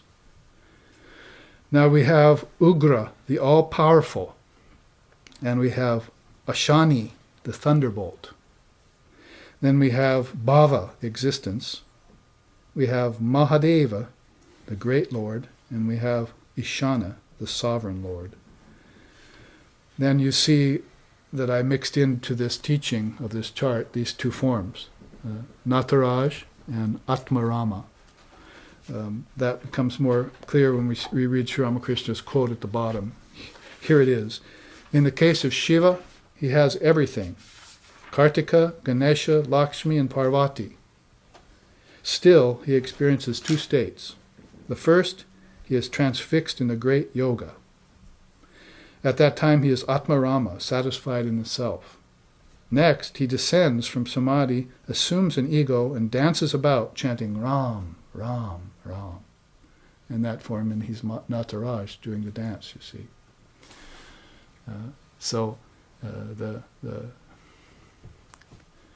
great dance of Shiva.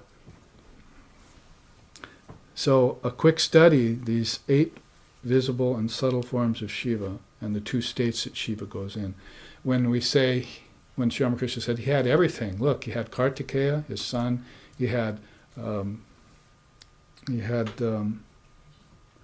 Ganesha, his other son, he had Lakshmi, divine consorts, wealth, that is, abundance, and Parvati, his divine consort.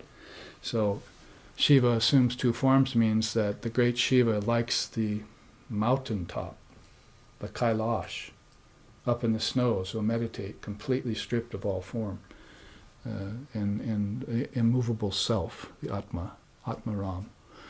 But then Shiva also likes to come down off the mountain, you see, take on a form, assume an ego. Notice the wordage, assume an ego, not become an ego. Assume an ego and then have wife and children, you see, and then show what a divine life on earth is like. So Shiva, a very profound deity, and as long as we're on that,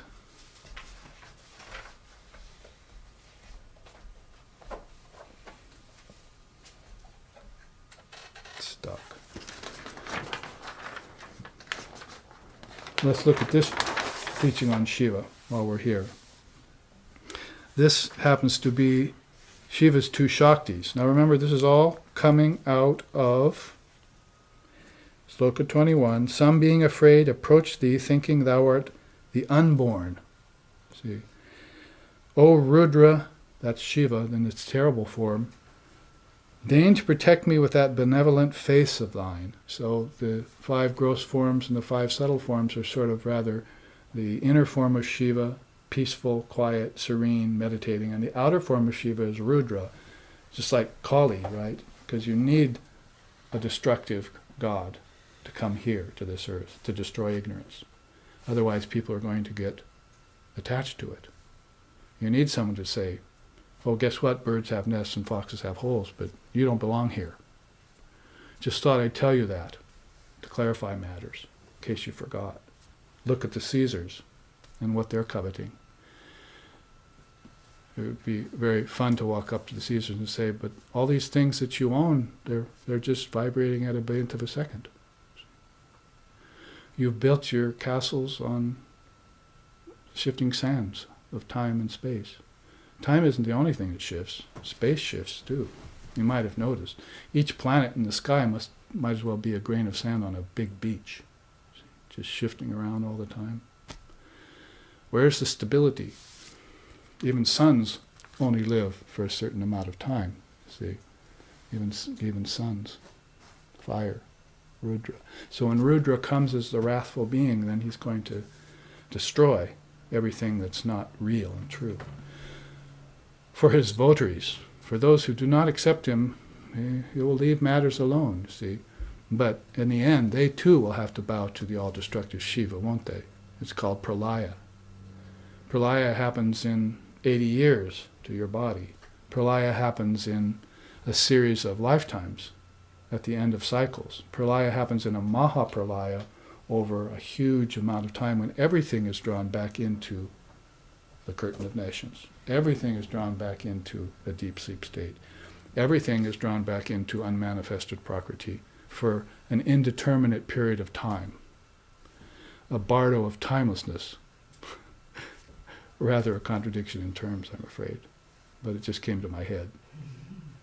A bardo of timelessness. What kind of a bardo is that?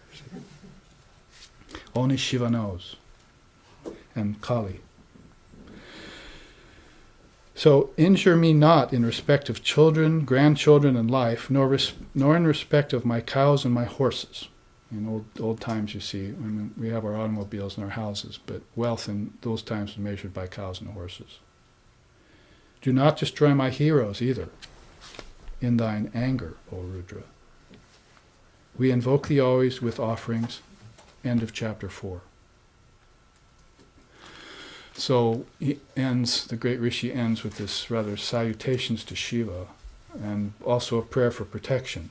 Do not destroy the devotees and their life, rather fulfill their lives. So rather protect my heroes. Are your heroes sports jocks? Are your heroes great politicians, so-called great politicians? What are your heroes in the Western society? The wealthy, the rich, the famous? Are those your heroes? Not in this time. Our heroes were the rishis, the great truth knowers, those who could renounce things like Christ. Those were the great, the truly great. So do not destroy my heroes. In other words, don't destroy my memory of Buddha and Christ and Shvetashvatara and other great souls who have given us this wisdom. May that always be sacrosanct, and may it be present all the time. May it be an open book to me, like it was to my master. So in that way, you can see the kind of protection that Shiva affords to somebody who prays, like Shvetashvatara has just prayed on behalf of all human beings of the time and of the future, which is us.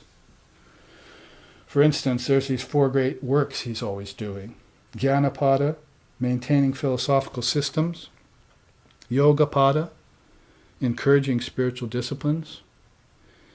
Charyapada, qualification and duties. Make sure that you qualify yourself and do your duties. And Kriyapada, he's always doing divine and dharmic activities. Those are Lord Shiva's 4 great works. And they could be expanded upon a lot. A whole other chart could be used to expand upon them. But basically, when you say maintaining philosophical systems, he's going to keep the acharyas and their lines of transmission and the philosophies that they espouse current, and are going to keep them popular from age to age. See, I will keep those present and current and aware in the minds and hearts of the devotees. The devotees will have to pass them on to the rest of the people. That's our task. Quite onerous, I should say. Because most people, as Sri Ramakrishna said, never think about God even by accident.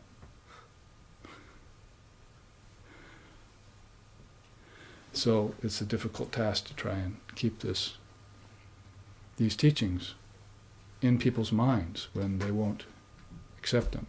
Sri Ramakrishna also said, even God himself is helpless when people won't wake up and accept him when he comes before us in an avatar and so forth, in a divine mother form.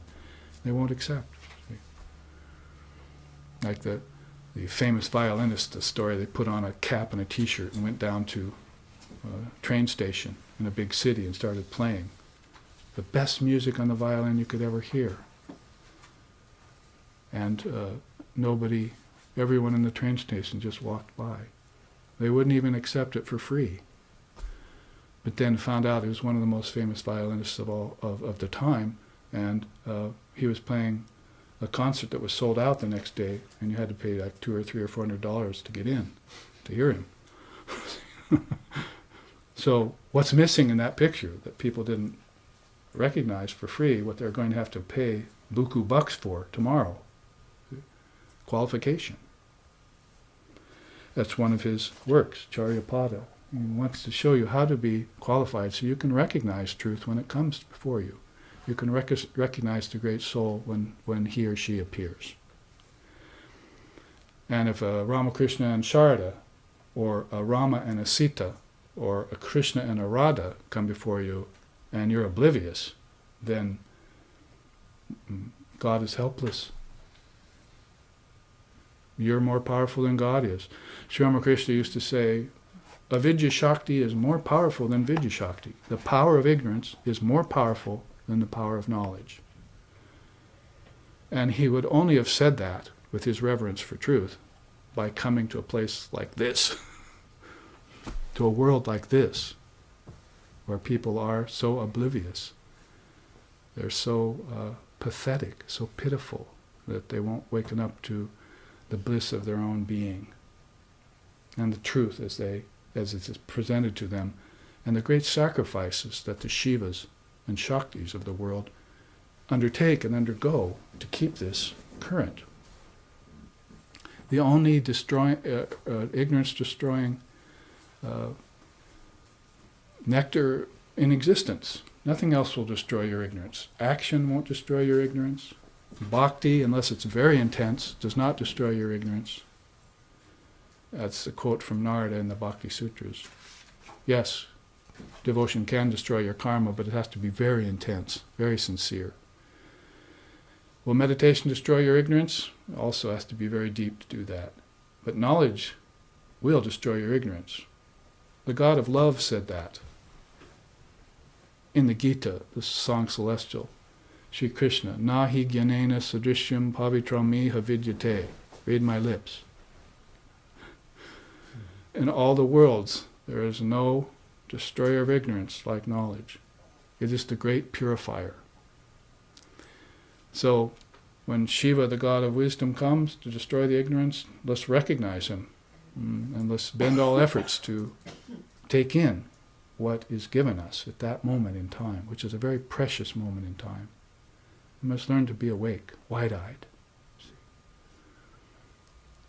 totally receptive.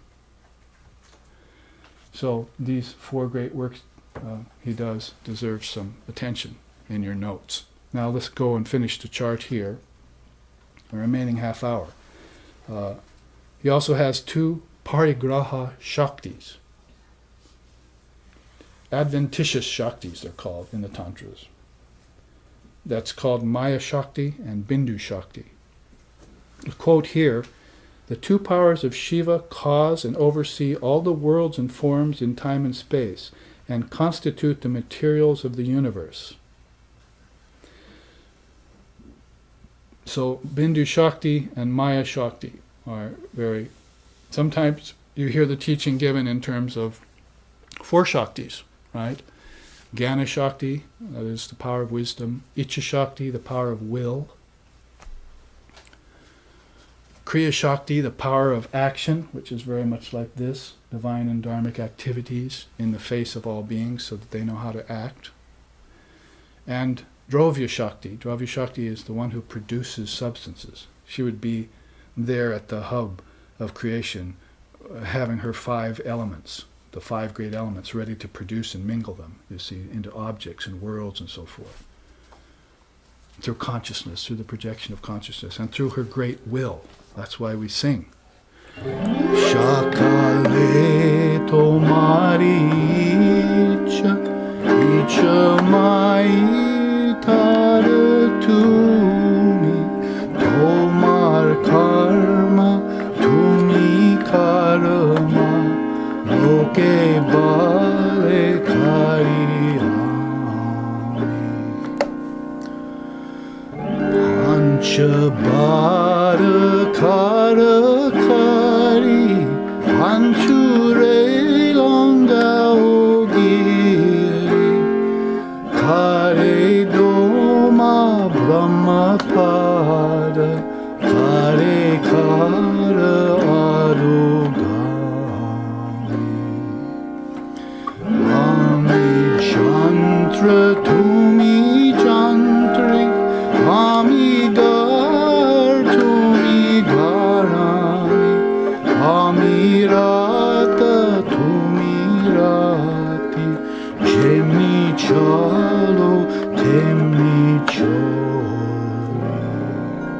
Shakale Tomaricha. Icha is Divine Mother's will. So the song says, and it was one of Sri Ramakrishna's very favorites, O Mother, all happens by thy own sweet will. Truly, you are the self-willed one and the foundation of all existence. You trapped the powerful elephant in the mire, but caused the blind man to scale the highest mountain. On some you bestow the highest wisdom, others you hurl into the worlds of name and form. I am the house, you are the indweller. I am the chariot, you are the charioteer. Everything happens by thy own sweet will, Mother. So that divine will, you see, is there in everything. Shiva presides over it. Shakti makes it manifest. Power of manifestation in all four Shaktis. So these teachings are supported by scripture. They're supported by the songs of the seers and the poets and the saints. And they're supported by the meditations of the great rishis. And so let's join in with them. And not only support them, but imbibe them. That's what we need to destroy the ignorance of this particular age. To waken up Mother Kali at the base of our spine and have her come up to 7 lotuses and join Shiva at the crown of the head. Now you see one final teaching here about that, is that there's also Lord Shiva's 5 essential functions, and it helps explain these a little bit better. First, anugraha. I got an email yesterday that said, it had one word in it, anugraha. That was the heading. Somebody was writing me to thank me for the live stream teachings. So I can't express it. I'll just use one word, anugraha. See, it's self-expression. How to express the nature of the Atman in words is a very difficult thing, because no matter how you talk about it, you're not going to be able to describe it in any satisfactory terms. You have to do your best. And the rishis of India did. They knew the nameless, formless being was also impossible to describe, yet they did their best to try and describe it as far as words could tell. Tirodhana, self-limitation. That's an interesting term. All of a sudden, it is like saying it's not my fault. We take on a form, we know we're going to take on limitation, or we should, before we get into it. And we know we're going to be working under some very stiff weights and impositions. And we're going to have to bring the light through those things, through the body, through the 5 senses, see them in the 5 elements, everything that's here in the gross physical form. And in this mind, especially if it becomes confused, we're going to have to bring light into it and keep light in it, which is how I started off the teachings today at the beginning of class. That the curtain of nation is thick when you're not keeping these teachings in mind, and it thins out the minute you bring them in. That's the wispy nature of ignorance, you see. You just immediately think and poof, your ignorance is gone, utterly gone, isn't it? Or say your mantra. Who can conceal the truth? Who can keep a blazing fire tied in a cotton cloth? Certainly not you, but you're doing a very good job of it. So bring the light of those teachings in. You know Sri Ramakrishna's way of saying that. Basically, he said, there's a great cave that's been dark for thousands of years. That's your mind, by the way. And the explorer came into it with a torch one time. How long did it take the light to go away? 1,000 years? Instantly. So darkness has no substance. Ignorance has no existence.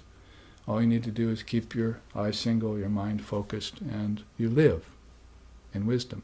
But for some reason you want to fall off of that. You want to slump. You want your eyes droop. Your mind says, I think I'll quit now for a while. There's no quitting.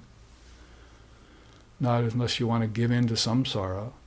You want ignorance to be real. You want to be born again and again in states of ignorance, you stay on vigil.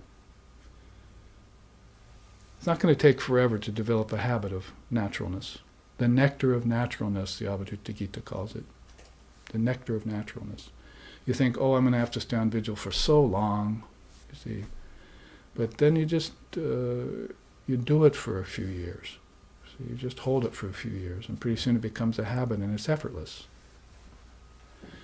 People just don't want to give that much time to God. They want to give it all to the world. They think the world will somehow satisfy them.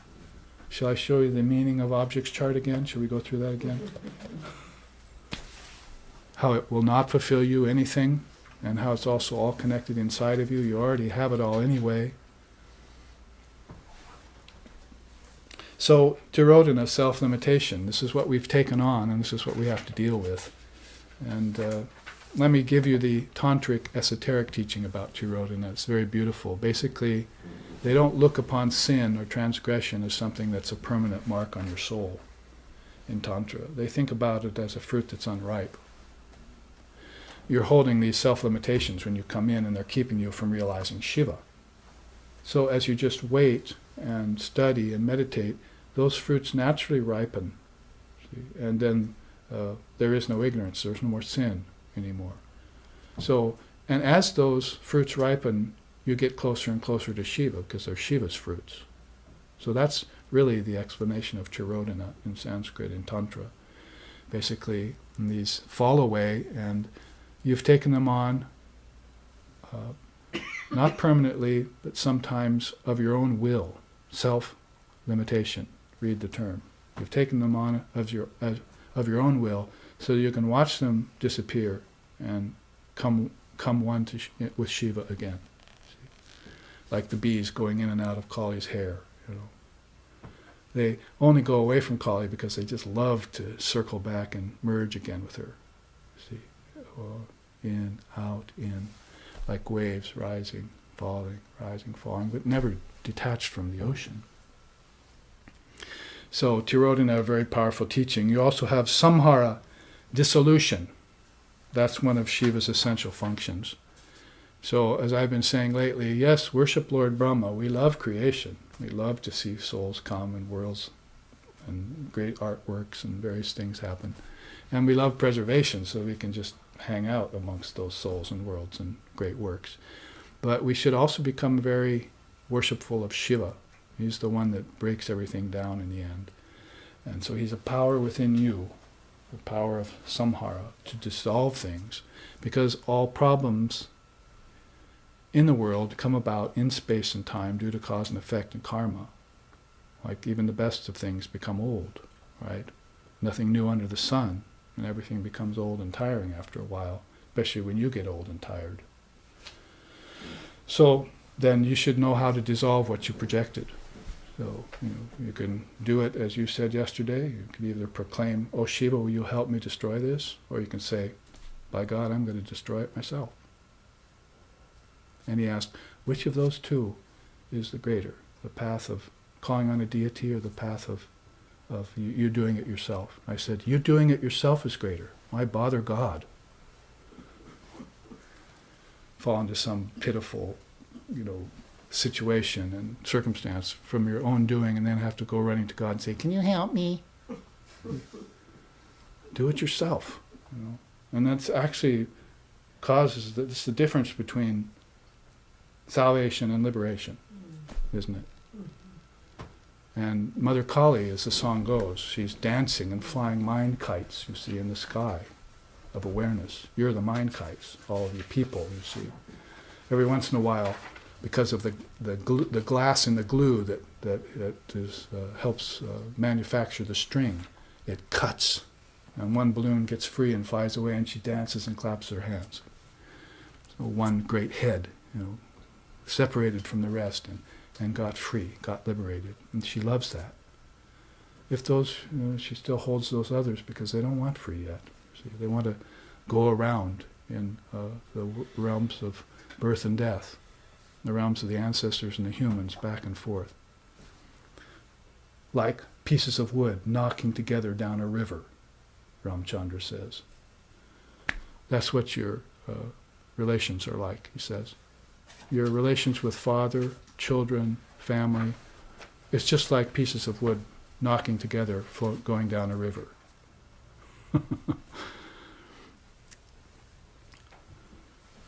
But, you reach the dam and the sawmill when you find Shiva. That's the end of all separation of logs and pieces of wood. See? And everything goes to samhara, dissolution. Now, sthiti is sustenance, and srishti is projection. So you see inside of Lord Shiva, dissolution may come first, but Shiva is also responsible for helping Brahma project everything again. He's inherent.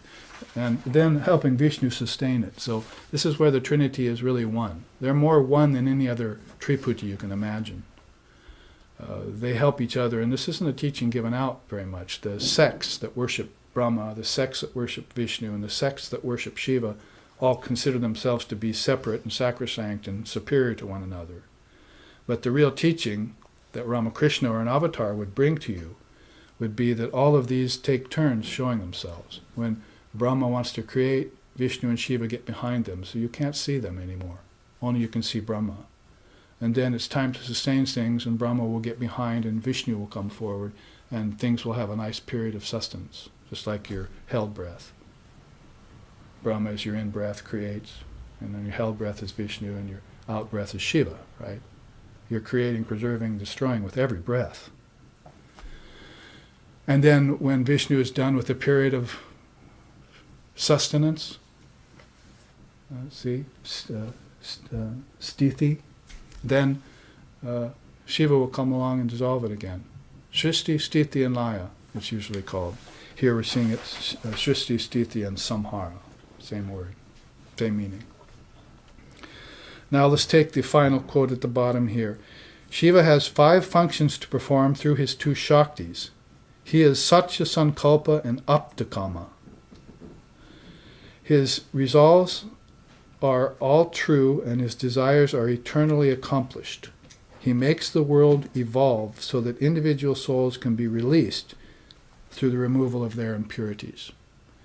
It's back to this idea of Tirodhana. We all take on the worlds, we take on forms, we take on children, we take on everything, just so that we can get rid of them and see Shiva again. Actually, these forms should all be Shiva to us, you see.